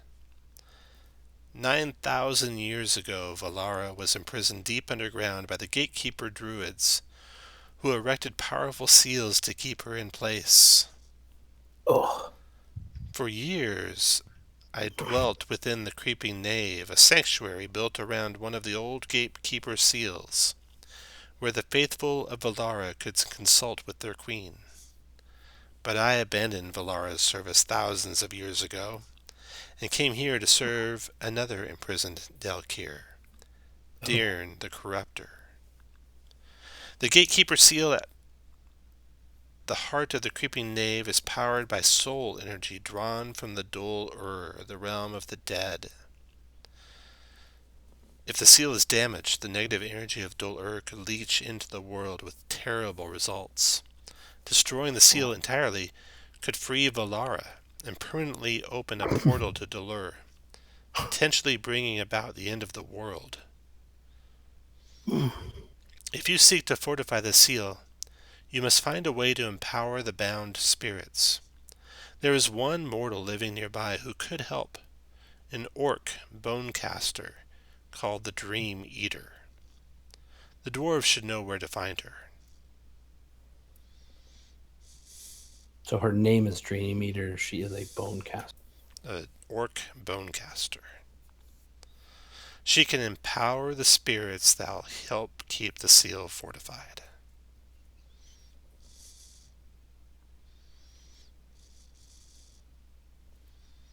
Do you And have she's any in other the- questions? She's in the Mournlands. As the I don't know yet. I haven't read the next adventure. Okay, no worries. She tells you where that. We're looking for a clan banner that was lost here. What would God, I'm taking glad you that from remember here- that. I completely forgot. What would taking that from here cost us? Nothing. If you can get it before she comes. Can you tell us about her? She's coming now. Who is she? She is here. She is you. And with that, you see a dark, shadowy form come down from... This is like a opening in the ceiling over here. I should describe that. And there's webbing that go up to it. And this form climbs down the webbing. Here's a picture of it. And roll initiative.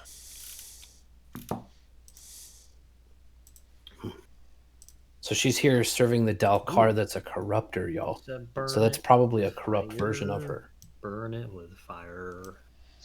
My token. Where's my token?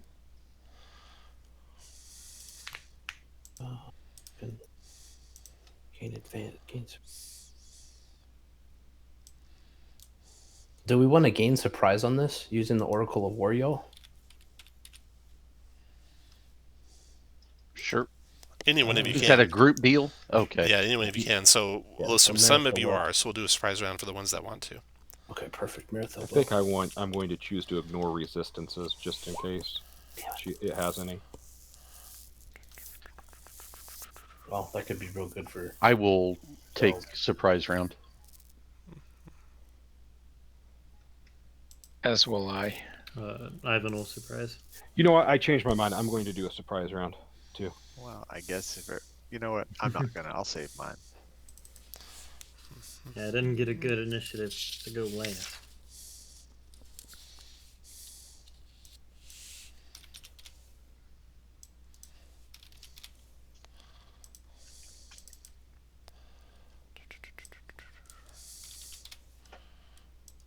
Okay.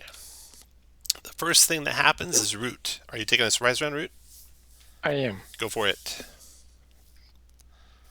So you have this one crawling basically on the ceiling, but it's within reach from the ground. And then this one's on this little plinth. The one on the plinth isn't attacking, but the one shadowy one is. I'm gonna try and hit the shadowy one with fairy fire there. Okay. Deck save. Boom, boom. Let's see here. 15. Exceed instead. No.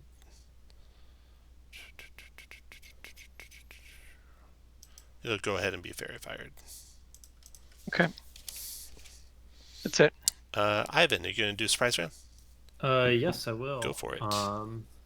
Let's go ahead and twin a greater invisibility on Marathol and Roban. Okay. Gonna pat y'all on the butt and say, "Get in there." Did you say greater invisibility? Mm-hmm. Holy Then, shit. after Ivan, is Roban. You want to do a surprise round, Roban? Yes, I do. Go for Rage. it. The whole reason I was going to do a surprise round was just made not possible because of the invisibility. Go to there. Oh, were you gonna bless or something? So, I was going to Roban, hate. Oh, haste. did you move as a difficult terrain all the way there? Well, I rage, so I get 20 feet. So that's to there. Okay, then I could get to there. Sorry. So Who you, did do, you, you do uh, want to be careful. Sorry. Yeah, that is me being careful. Got yes. it. Okay. I don't need to reckless because I'm greater invis, and I will power attack. Well, and it has fairy fire on. Oh yeah. 24 for 25.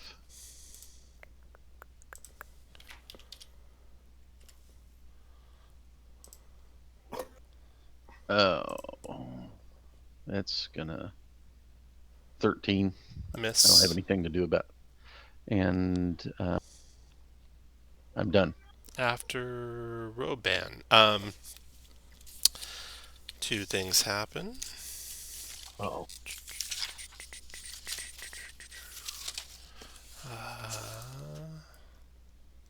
This is gonna be good. Is Marathol supposed to be in initiative order? Marathon probably. should be. Mm, What'd you I, roll, uh, Marathon? well, if not. I was a 12. 12. So Marisol would go after Roban and Before the Shadow. Got it. Who was greater invised? Roban. Okay, And so And after Marathon. Roban comes the lair effect. So this is The layer effect before the 12. Oh, it's yeah, it goes on Probably. 20. I didn't see the big jump there. Holy shit! Fast as fuck, boy. There's the fast people and the slow people. And then there's Shane. Okay, my let's see here. Yeah, let's do this one. Tell initiative count 20 next round. Creatures you choose that start their turn within 10 feet of a wall are grappled. 16 dex save negates. Okay. 16 to escape. So That's that all of lair us? action triggered, and then one other lair action goes off. Oh. On a solid surface, an eye opens and shoots a random ray. And this random ray will be on Roban. Can it see me?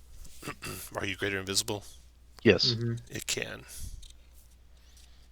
Disintegrate, Roban. 52 force damage, 16 dex save negates. Good thing you raged, right? I'll use. Yeah. I don't need my inspiration. See it coming. Made it. All right. That was the lair actions. Now goes Meritha. You want to go in the surprise round? Yes, please. Oh, and actually, right after Roban. Oh, no, Meritha, go ahead. So we all make the layer. Choose. So you got to make a dexterity saving throw, DC Okay. 16, or be grappled. Looks like I have a 13. So it looks like I'm grappled. Okay, it's a 16 to escape. I'm going to do a different thing, I hope. And I'm going to Misty Step out of here. Yeah, I will bonus action and Misty Step to here. We can't see your token move if you're moving it. Oh, there it is. Assuming that works the way I think it does, Mm-hmm. I will attack.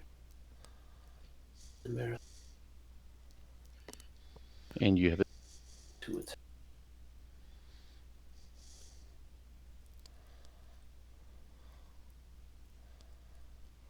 So an 18 for 16. 18 is a hit. Again. And that'll be 20 for 16. 16, got it. Let's see. Her 2 attacks. She only gets 2. And her bonus, she is finished. Okay, the shadows turn in the surprise round. Doesn't do anything. Aileron, your turn. Are you going to do a surprise round? No surprise round. No? Okay. And then Cass, your turn. Surprise round? No, I'm not going to do a surprise. Okay. And then Spinweave's turn. And then round's over. And then Root, your turn. So dexterity saving throw DC 16 as the walls try to grab you. Okay. Looks like So I'm grabbed. You are grabbed. It's a DC 16 to escape. You get your ring if you. Oh, Does yeah, you that, bring on evasion. do the thing? If you want, yeah. I think it can make you succeed. Yeah, I will use my reaction to succeed on that saving throw instead. Gotcha. And then I'm going to turn into, well, 1, 2, 3, 4, 5, 6. 9. Double move over there. Okay. Carefully so you don't trip on the web. Oh, gosh. How did those guys get there so fast? Teleporting and barbarian. Magics. Okay, well, then I'm double moving to there. Okay. 2, 3, 4.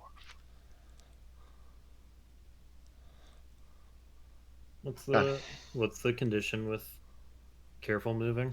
If you treat everything as difficult terrain, you won't step on the webs. Ah. And I bet it has web sense or something. Oh, wait a minute. I have Boots of Speed. So I can activate that with my bonus action and then actually double move to there. All done? I'm done. After Root, Ivan. DC 16 dex save. Okay. Easy peasy lemon squeezy. What does a 5 get me?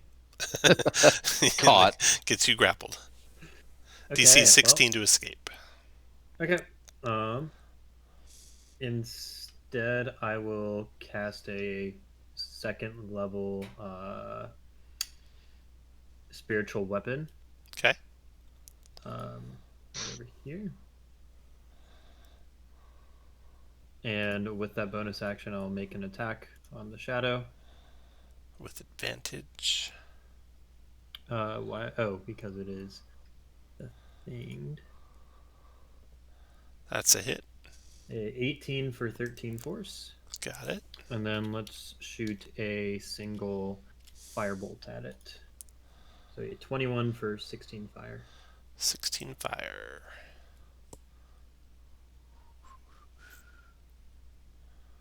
And since I can't move, that's end of turn. Seems to resist fire. Oh. 16 does 8. It's also resisting some of the weapon damage Roban and Marathel are doing to it. Even though you have magical weapons. If you didn't take the surprise round, ignore resist. Did you? I'm sorry. Did the radiant seem to hit it all for all? Radiant did, yeah. But nothing extra. Nothing extra now. Okay, after Ivan, Roban. Okay. I will power attack. 21. Oh, sorry. 17 for 21. Miss. Okay. 20 for 28. 20's a hit. 28 does 14 to him. All right, I am done. Okay, let's see here. The grappling walls stop. Oh, Releasing. Make a check. What was that? Do I need to make a check for those walls? Oh, you do, but it'll stop right away, so it won't matter. Okay, so the grappling walls end. I would move, though, Tom, to there to be where I don't have to worry about then the go ahead and make a effect. dex save then. DC 16. There you go. No problem. Made it.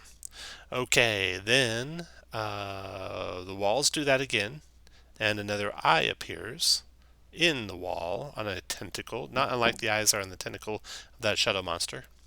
And this one shoots at Marathel. Don't forget your tempies. Number 1, paralyzed. 16 con save, Marathel, or be paralyzed? Really rather not. Easy save. No problem. Okay, those are the lair actions. And then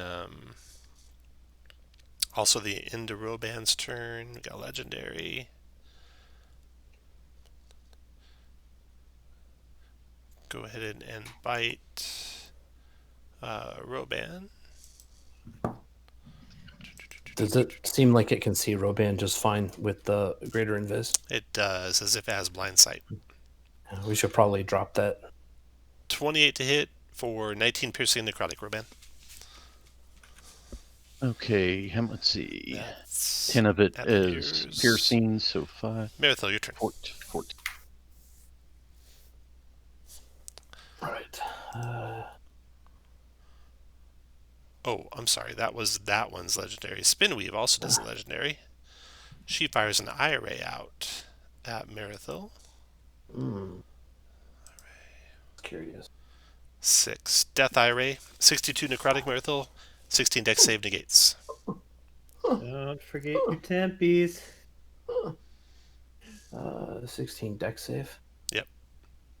Well, I'll go ahead and roll 2 1s, so that's a 9. So I'll take 62 death damage. 62 necrotic. And I don't resist that, do I?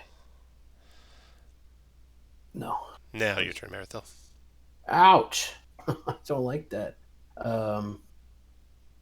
He's a son.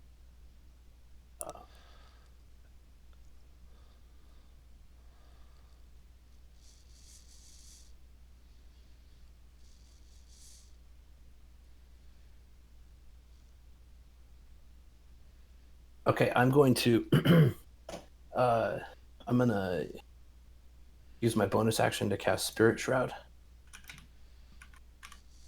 I'm gonna holler off that the greater invis doesn't seem to be helping, so you could use your concentration for something else and it'd help us get haste up if someone could see us. And I will attack like this. Double bladed once. That plus the Spirit Shroud. And I'm going to do a level 2 Divine Smite. Try to do all the things on one turn. So level 2. So that's 17, 18, 25, 35. So that's 44 points of damage. 44, nice. Oh. And only 12 of that, I think, is regular. So only 6 that 44 comes off. Okay. To 38. All right. And let's see if we can't do that again. Oh, there's a crit. Oh boy. All right, so I just had to check my spells. I don't remember the slots. That's a big number. Just did a third. Keep the fourth. So I'm going to smite with a third. So that needs to come in. So we can take the first two of those, or the 8. 20, 28, kind of small, but I'll do a level 3 Divine.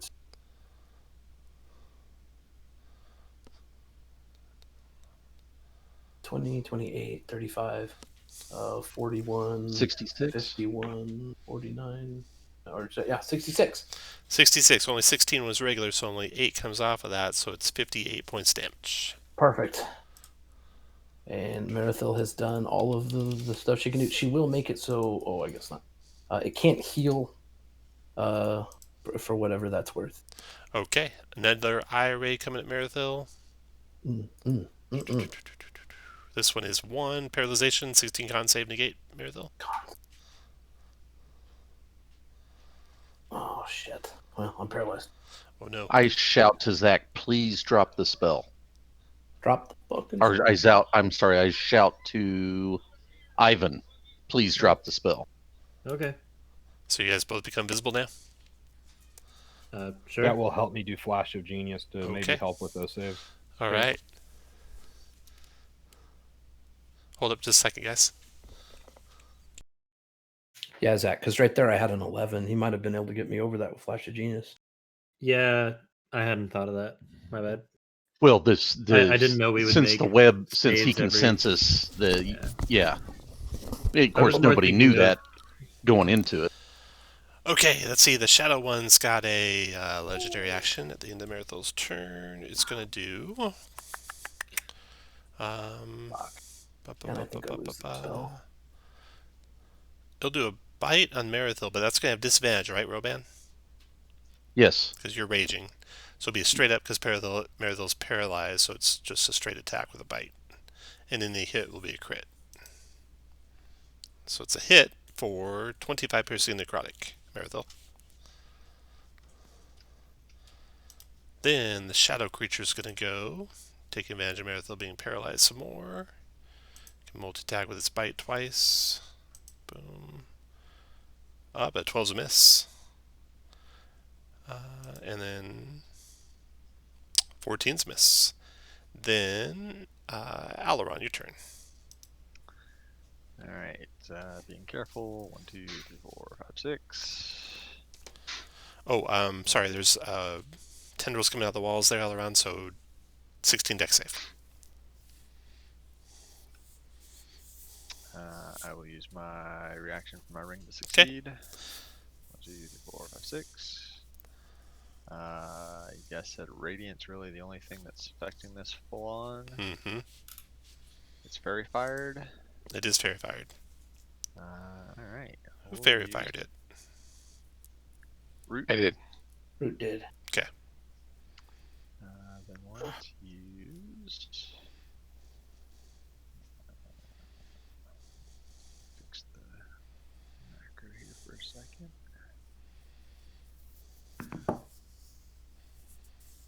We use a 4th level guiding bolt on it.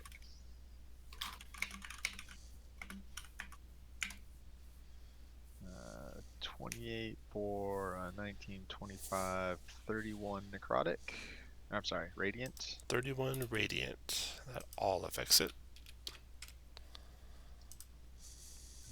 And done. All right. Into Aileron's turn, we got some legendaries. So we got another eye ray coming on Marithil. This is 5, which is disintegrate. So it's 36 force damage to Marithil. I don't think you can make a dex save since you're paralyzed, right? I don't believe I can. Okay. Then that's 3 of the Spinweaves legendaries. The Shadow's legendaries reset, so it's back to 0. It will do a bite on Marithil. Or no, legendary actions. It will bite Marithil. 19 for 44 piercing necrotic. 19. Miss. Oh yeah, that's right. It does miss.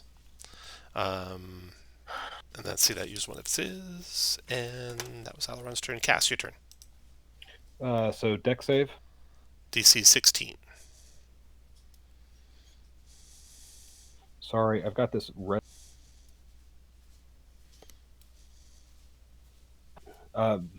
My connection to the server has been interrupted. Give me 1 second. I'll do the deck save. I'm not, and if I can, I'll move. But I'm going to fireball to where I should be able to place it to where I'm only getting the shadow right up if I put it up in the corner. Did you ignore resistances? I can't remember. I'm sorry. What's that? Nothing. I'm ignoring resistances. Yes, I had said that earlier. I thought so. I couldn't remember. It done it. 1, 2, 3, 4.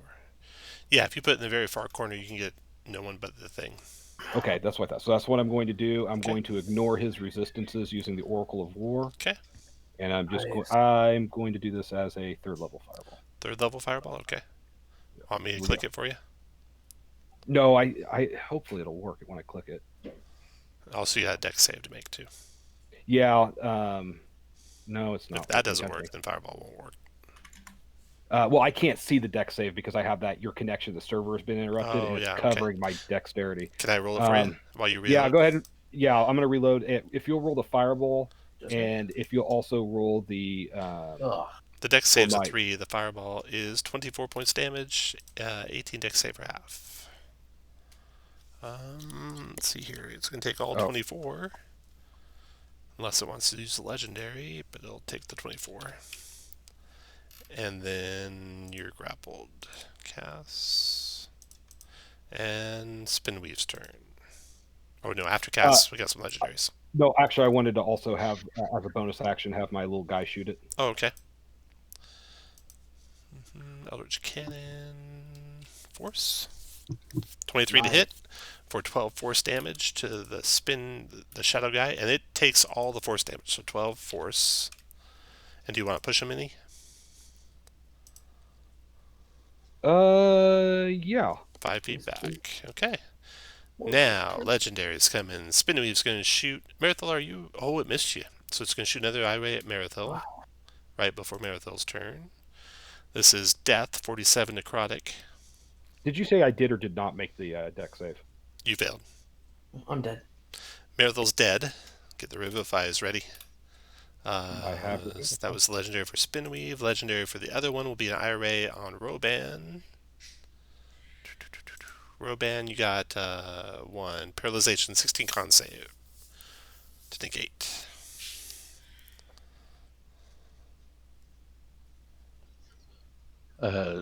Josh? Are you within 30 feet of me? Sorry, I'm still trying to reload. No. Then I can't do anything. Okay. I was hopefully move closer to you guys, but I failed my deck save. Okay, so you're paralyzed, Roban? Let's see. Magical aging, magical sleep. No, yes, I'm just paralyzed. Okay. I think that might drop your rage, too. It incapacitates you, which I think drops rage. Mm-hmm. Okay. I did Spinweave out of order there, Marathil. Spinweave actually does the IRA on her turn, hitting you. And then 2 other IRAs on her turn, 1 on Roban and 1 on Root. So Spinweaves were, a 6 was Death, then 5 on Roban is Disintegrate. Roban, and you'll be paralyzed now. So you take 46 force damage, Roban. And then I need a reroll for you. Tom, let me ask you, since I auto failed deck save, I can't do a reaction though, correct? Since I'm you have no reactions, yeah. Okay. So how much?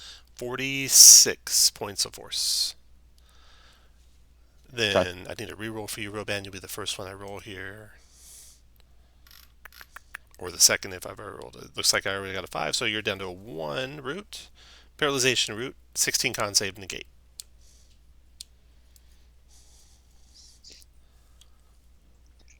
Going real well up there. Looks like Root's paralyzed.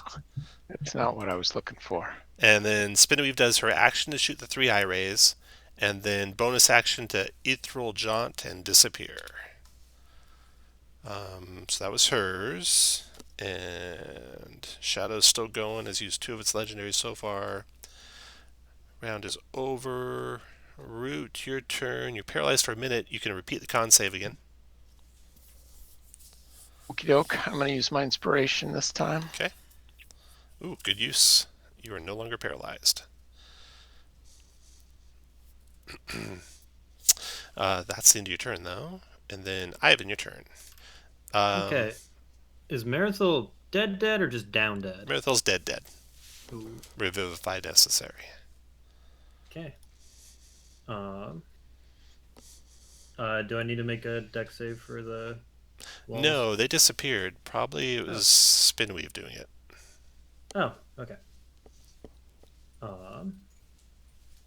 So then let's move up. 1, 2, 3, 4. Moving safely? Yes. Okay. So 1, 2. Actually, I'll go on that side of Aileron then. Okay. So I don't block cast. And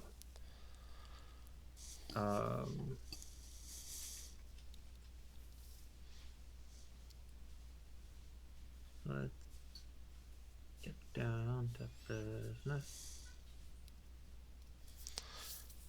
See if you can let's find a just- petrify marker, Roban, to mark your petrified.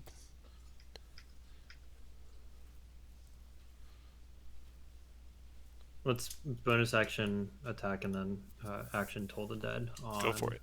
the Shadow. Ooh, not Toll the Dead Firebolt. A crit for 31 fire. Are you ignoring resistance right now? I am not. You are so- not. So it'll be 31 does 15. 15 to it. And then the spiritual weapon is another crit for 14 force. Root, did you lose concentration when you became incapacitated? A Does 28 for paralyze I think lose it concentration? makes you incapacitated, which I think loses concentration. Double check for me. Either way you I hit, will Ivan. check. But might not Okay. be a crit. And it's force damage, so it's going to do full damage. Mm-hmm. Let's see if I have a quick link to this. You do. You do? You're Okay. incapacitated when you're paralyzed. So you lose. Okay. Concentration, lose if start other concentration spell incapacitated. Yep. Okay. So there is no more fairy fire. And Ivan, anything else? Nope, that'll be it. Okay.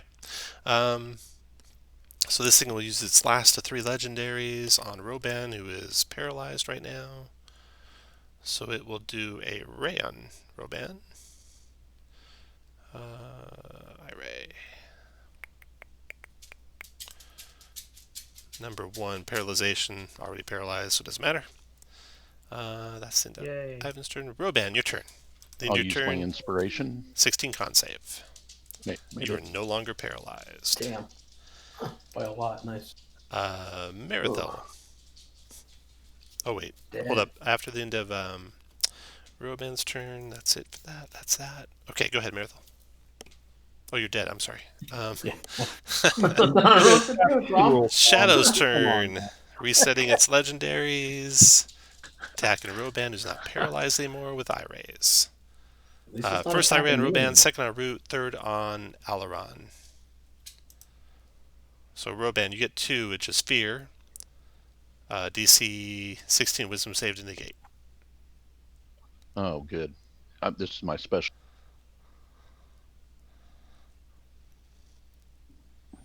Yeah, no.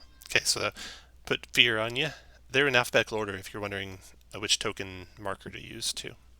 If you like, click on your guy. I made a custom set of tokens, so now they have the right name for each one. They're in alphabetical order.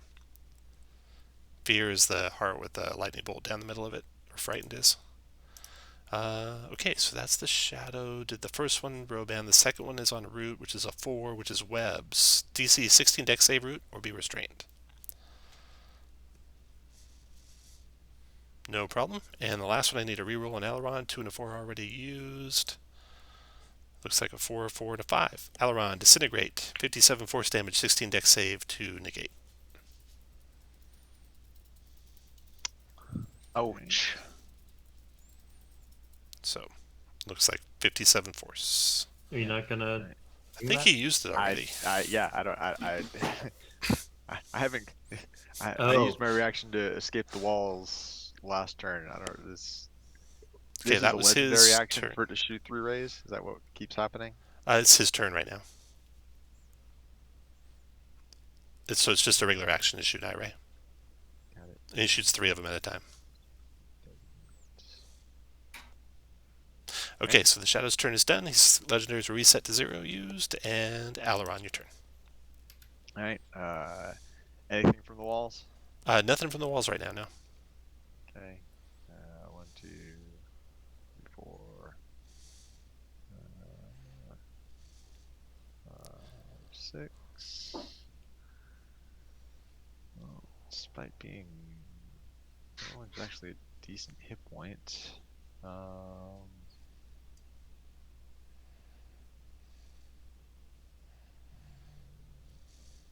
Let's try this. We'll attempt to grappling. Yeah. We're going to Bigby's hand him and try to grapple him. Oh, you're not revivifying? I have to be within. Oh. that is my movement. Oh. I have to be within touch range to revivify. It's a 22 strength check. Yeah. That's pretty good.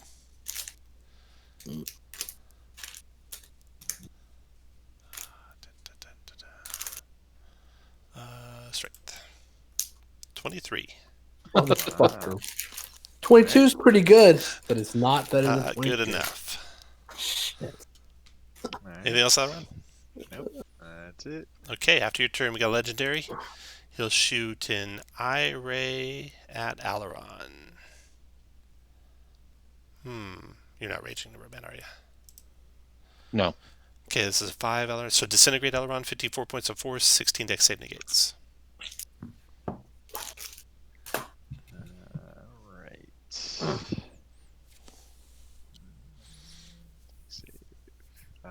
I will use a hero point to make that.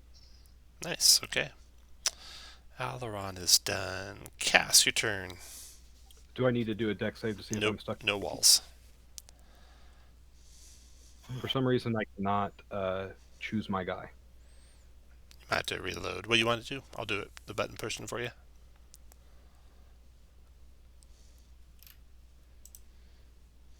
I'm sorry, I may not have been holding down my push to talk when I said that. I want to move next to Marathil if I can. Maryville, okay. You want to move carefully or not? Do we know what happens if I don't move carefully? Nope. Then let's find out. All right. First square you move, you step on the webs.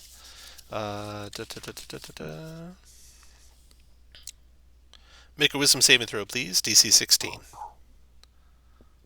I can't. Oh, wisdom. You want to use it? You don't have any inspiration. Wisdom save. You Boom. made it, no problem. Shit. 1, 2. You don't have to worry about that. So it's 1, 2, 3, 4, 5, 6. You're just by Marathil. I'm going to cast Revivify on Marathil. All right. Boom. Touch range. Creature that died in the last minute returned to life with 1 hit point. You got 1 hit point, Marathil. Thomas, that is my fear. I think it might. Do you have to turn on your Paladin Aura, or is it just automatically on? I think I just got it. I think you do. Maybe it's Maybelline. You ally can't be frightened when you're conscious. Yeah, you're good. Fear's gone. And then as a bonus action, I want to shoot the bad guy with my Eldritch Cannon. It is a 17 to hit, which misses by 1. And then your Cass's turn. Thing's going to use this legendary action to shoot an eye ray at. Go after Aileron again. It's paralyzed Aileron. 16 con save negate. In the aura now? He is. I am, and I will use my inspiration. You can do it, son of a bitch. Do-do-do-do. Josh, Flash. Uh, I was restarting. So I didn't. It only gives a +5, so I don't know that a 10 Plus is. the That's plus enough. the aura. which is 13. It's 13. The aura is a 3. So I'm at 13 right now. Is So that that's, not? yes. Oh, then in that case, yes, Flash of Genius. Okay. After, let's see, that was Cass. After Cass comes into the top of the round, and then Root. Your turn. All right, I'm going to tap Maritha with a 5th level Cure Wounds. Nice. Holy shit. Those are some sad rolls. I'll take You call that 20. healing? I tried. And then I'm going to rock out as a Earth Elemental. Oh, nice. rock out. Yeah. I love it. Oh, shit. So if you could expand me there, thank you. Whoa. Rock and stone, brother. Anything else? I'm done. After. So he's going to rock out with his rock out. Yep. After Root, we got the last of the legendaries coming from this guy. He's going to try and hit Aileron again. Another IRA coming, Aileron. 2. This is Fear. Oh, You're nice. immune to Fear. You're in that aura. immune. Nice. Then, Ivan, your turn. Okay. Ivan's gonna pop out a little homing scanner on his right shoulder, assess all of his friends, and send out a mass cure wounds for the group. Nice. And I shout that to for you? Ivan, I'm going to give mine to Marithil. Safe. That'd be crazy. keep moving closer. Get in his aura, Ivan. Mm-hmm. As fast as my little treads will go. I press the button twice, so whichever the first one pops up is. Hey, and I you will can get to likely empower healing it. Aileron, we're just going to move your token to this. Aileron, Root. Just going to move your token to the side and use this actual elemental token. It'll have the correct hit points for the Okay. elemental and the correct attacks. If you have to All make right, a sounds if you have to good. make a save that's intelligence, wisdom, or charisma, use your token instead. Okay. How much was the heal? So I'm going to empower heal it to re-roll the 1 that's in there. So / roll 1d8 minus 1. 23. So 0? No, 23 I to know. everyone. That's nice. Feeling much beefier than I was. All right. After Ivan, Roban. Is empower healing my bonus action? It's free. Free. Okay, then bonus action attack it with the spiritual weapon. Boom.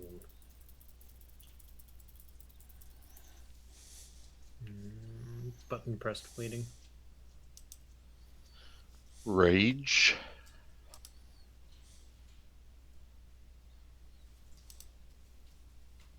Reckless.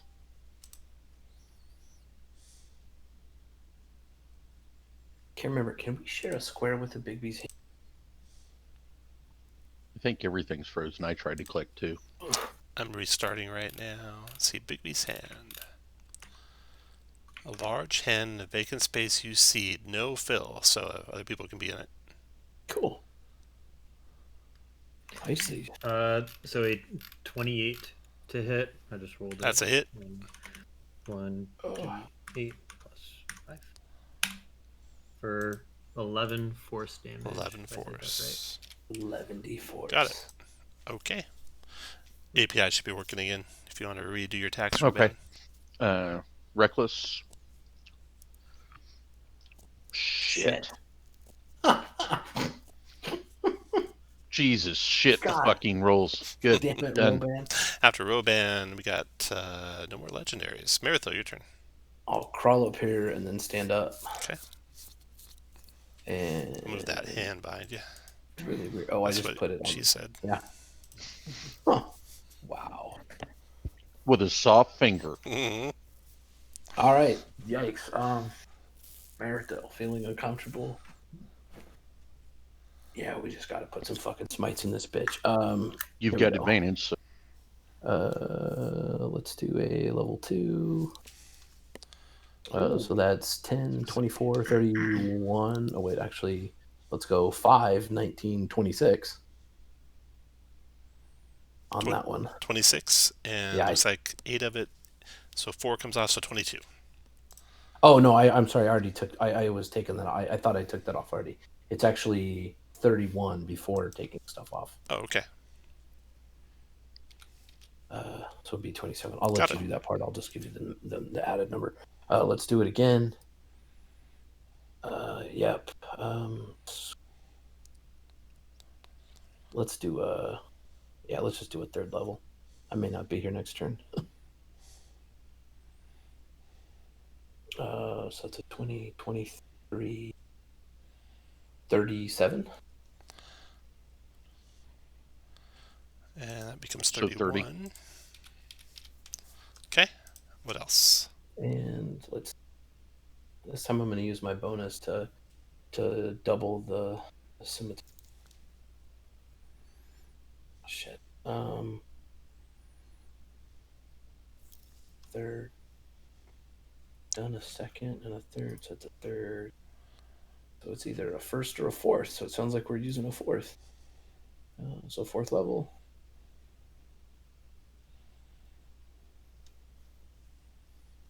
8, 12, 22, 32, 38 points of damage. Minus 5 is 33. Got it. And I think that's work done. Nice. Okay, the shadow is going to go. It will breathe. Fuck. Shadow breath, and a 30-foot cone is going to get Merithil and Cass and Aileron and Ivan. Roban's out. The elemental's out. Shadow breath. Does 61 necrotic. Fuck. 19 dex save for half. I can't Oh, activate my token. Still, What do you want to do, Cass? I want to make a successful dexterity save. Here you go. I'm good at these as a DM. You Oh, you did. made it. Yeah. Look So at you will deduct. I have temporary hit points. that. Okay. And So it's then 30. 19 comes off of that, so that's down to 0. And then leaving only 11 damage. nice. And I'm going to use my ring to succeed. Fuck me. And then I'll go ahead and take those mass cure wounds heals now. Fortunately, I did Merithil not take drops. delayed magic Walk cure them out wounds. of the air. And there's That's a enough, lingering cloud of shadow there. Oh, we like that. I don't think we like that. You don't really like that much. You'll Now, find does out. it rhyme with Schmepter? Let me see what the spells. Spells. I need a Pull me 30-foot out. cone. I don't think I have a 30-foot cone. I have a 60-foot cone. Yeah. Anti-magic till start of next turn? What does that mean? Means magic won't work inside that area of that breath, Oh. It's all spells. which means you can't all heal people weapons. there with spells. Hmm. Drag minus out. Please. Well, a cast or Aileron will have to drag me out.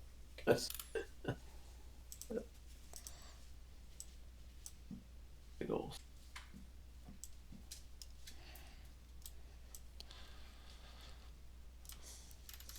Okay, so that's the area, but it's only 30 feet out.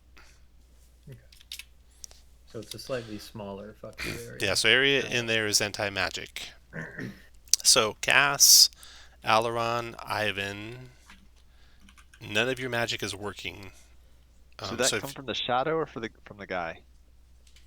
From Guy's gone. the shadow right up here. So the hand goes away. I don't know if you lose concentration. Let me look up anti-magic. You don't. Like, Just goes away till the cloud's gone, right? We'll see. Yeah. Anti-magic field. I hate this spell. Spells can't be cast. Summoned creatures disappear. Even magic items become mundane until a spell in the sphere moves with you, centered on you. Suppressed in the sphere can't protrude into it a slice. Has a function by the time it's been suppressed counts against its duration. Okay. Dun, dun, dun. Suppressed. Okay.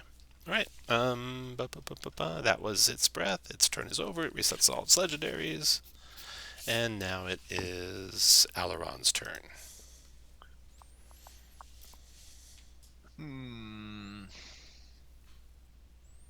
Help! What did she say? She wants some kelp? Yeah, that's right. So we can go 1, 2, 3, 4. Grab him. 5, 6. Double. You dragging Marathol? Yeah, I'm dragging Marathol. Thank you. Double move. 7, 8. Marathil's out. Bonus action. Just first level, so 6 hit points. Holy shit. That was awesome. 5 more than you need. Yeah. I almost forgive you for canceling the game now. Are you done, Aileron? Yeah. Okay. And then your turn. We got legendary going. It'll do an IRA on. Roben's raging now, but IRAs don't matter. On Aileron. Let's see if we can get that guy down. Dun, dun, dun. Okay, Aileron, you got 5. You got disintegration coming your way. 38 force damage. Fuck. 16 dex save to negate. I'm at 12.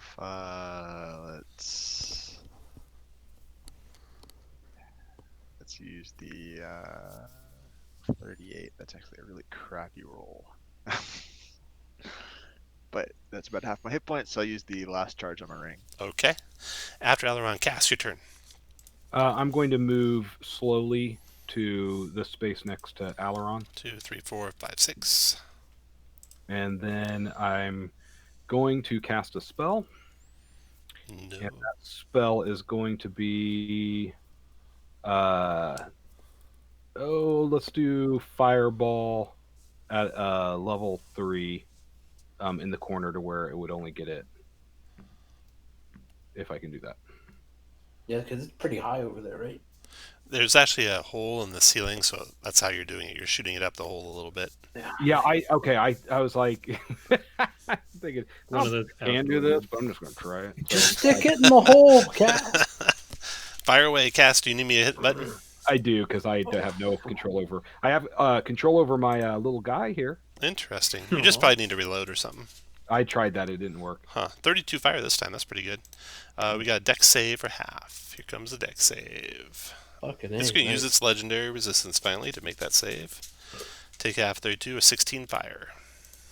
Well, better than the kick in the pants. Done. Like, okay, yeah, I guess your little dude can't fire, right? I assume he can't because he's in the anti-magic Right. field. Yeah. He Even can't- though it's he a can't move or- mechanical marvel, why can't he move? How's he moving?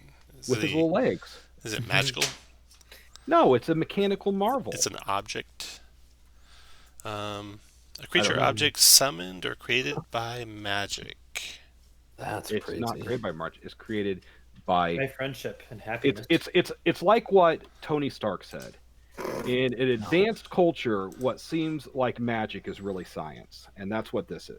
Nobody else understands. Action to use tools, smith, or wood carvers to magically create. It's just because it's a barbaric society that doesn't understand. All right. science After that is round, fancy. Root, your turn.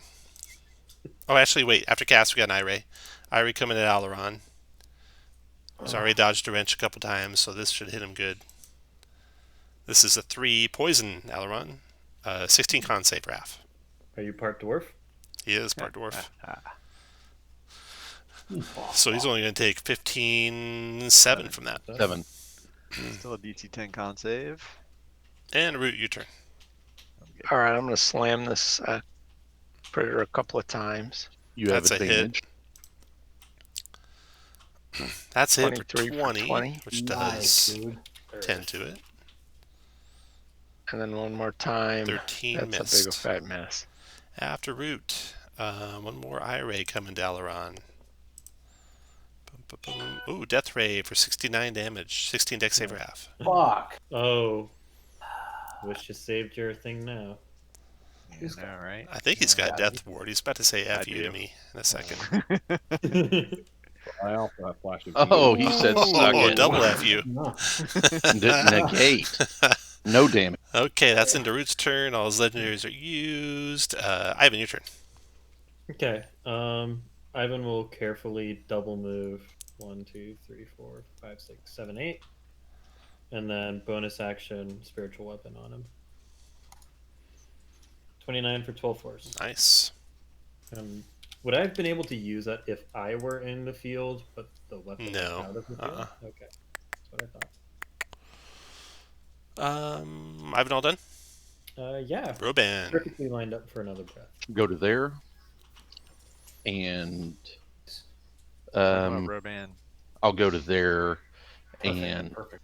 and recklessly power attack. 20 for 26. 26 does 13 to him. 21 for 25. 25 does 12. Okay, after Roban, Marathil. Here, stand up. I guess let's see what first level smites get us. 25 for. Oh, Wow. nice. 29. 29 minus 6 is 23. All right, and let's go again. Come on, we need a crit. 28 for 24. 24 finishes it. Down goes the spider shadow creature. So, let's see. Marathil immediately touches herself for Leonin. Fuck. How big is your pool for that?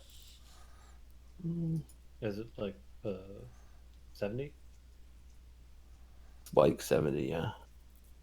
Ivan will do a heal spell on you first. Oh. Have 70. Don't forget, I've got I can just start doing cure. I got 10 cure wounds, so I'm going to do 10 cure wounds on Aileron. I don't know, or start doing cure wounds on Aileron. Hit him up. All right. I mean, I can't because I can't actually do anything with my token, but Oh, So weird. It's because you got an email, you just haven't read it yet. It's been nice knowing you, Josh. Oh, shit. all right. well, if that's the case, I'm going to start sending Tom some emails. No one wants that. Cure wounds. Boom.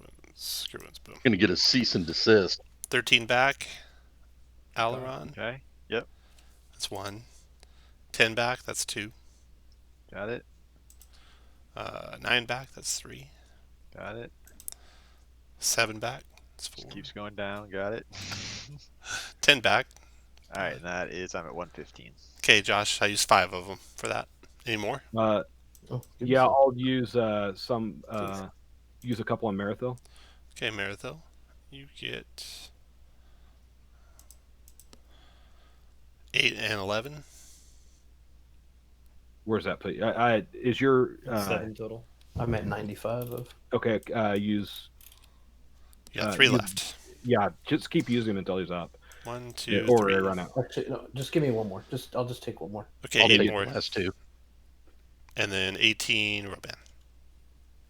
And you're out with the ring. The room right above is this one right up here. Oh.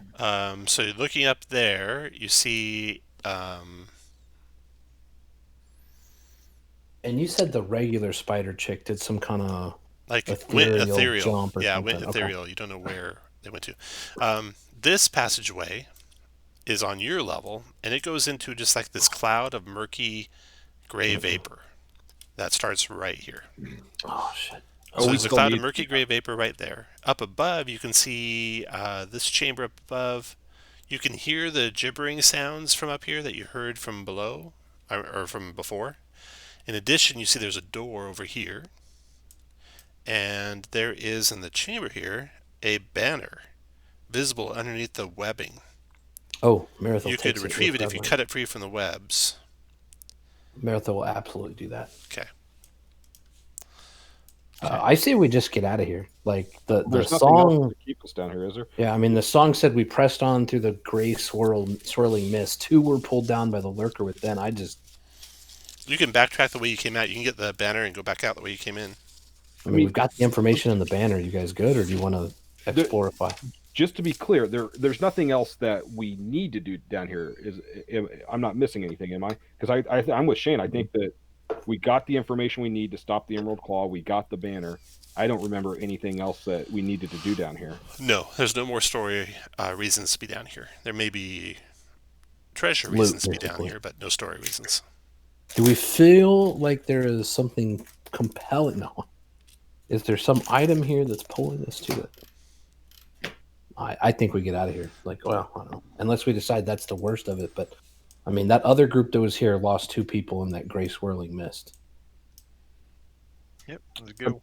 My character would have no reason to stay down here after recovering those 2 things. So Cool. Let's bounce. Sounds like you're bouncing, right? Okay. Yeah. That was a pretty tough fight. I beefed it way up. You only had to fight one of those 2 things, not 2 of them. What the? And it Those had, legendary actions were. and I did it at Wow. very strong. So 2 of them at very strong, and I kept Spinweave for a round before she left. Or 2, actually. But nicely done. The thing you were going to fight in the other room over here is, I'll show you the rest of the dungeon, is a Kraken. But it was just a young Little Kraken, baby. and that's BS. You guys can take a full Kraken. So I was just going to make it a full Kraken. Here's what a Kraken tentacle does. It's 32 to hit for 18 Fine. damage. No big deal. Throws you against the walls. Lightning storm. did it have something that would have been worth the bother of fighting it? There's a little bit of treasure there. Nothing super huge. Especially not for you. None of you are warlocks, so you wouldn't have mattered much. Probably Actually, not this a isn't a +4 warlock shield. thing. Anyone can use it, but it's not super powerful. Okay, so here's the adventure record. So you get, well, actually, first, let's get you the rest of the story. Oh shit! That's it. Okay. That's it, yeah. That is it. Well, we definitely take the banner back and give it to McDorf. Got it. Okay. Dorothy McDorferton. Yeah. Once you've escaped Spinweave's lair and returned to the Stone Golem Tavern in Krona Peak with the banner, the hour is late when Roll 4 arrives at the tavern to meet you. When he holds the banner in his hands, his gaze extends into the mists of memory. After a moment, his focus returns to the present, and he sets the banner upon the bar, saying, "Thank you all. At long last I can take my rest." With a peaceful expression on his face, he fades from sight, leaving a chill in the room that lasts until morning. Oh. And you have the banner still. He was a ghost the whole time. That's awesome.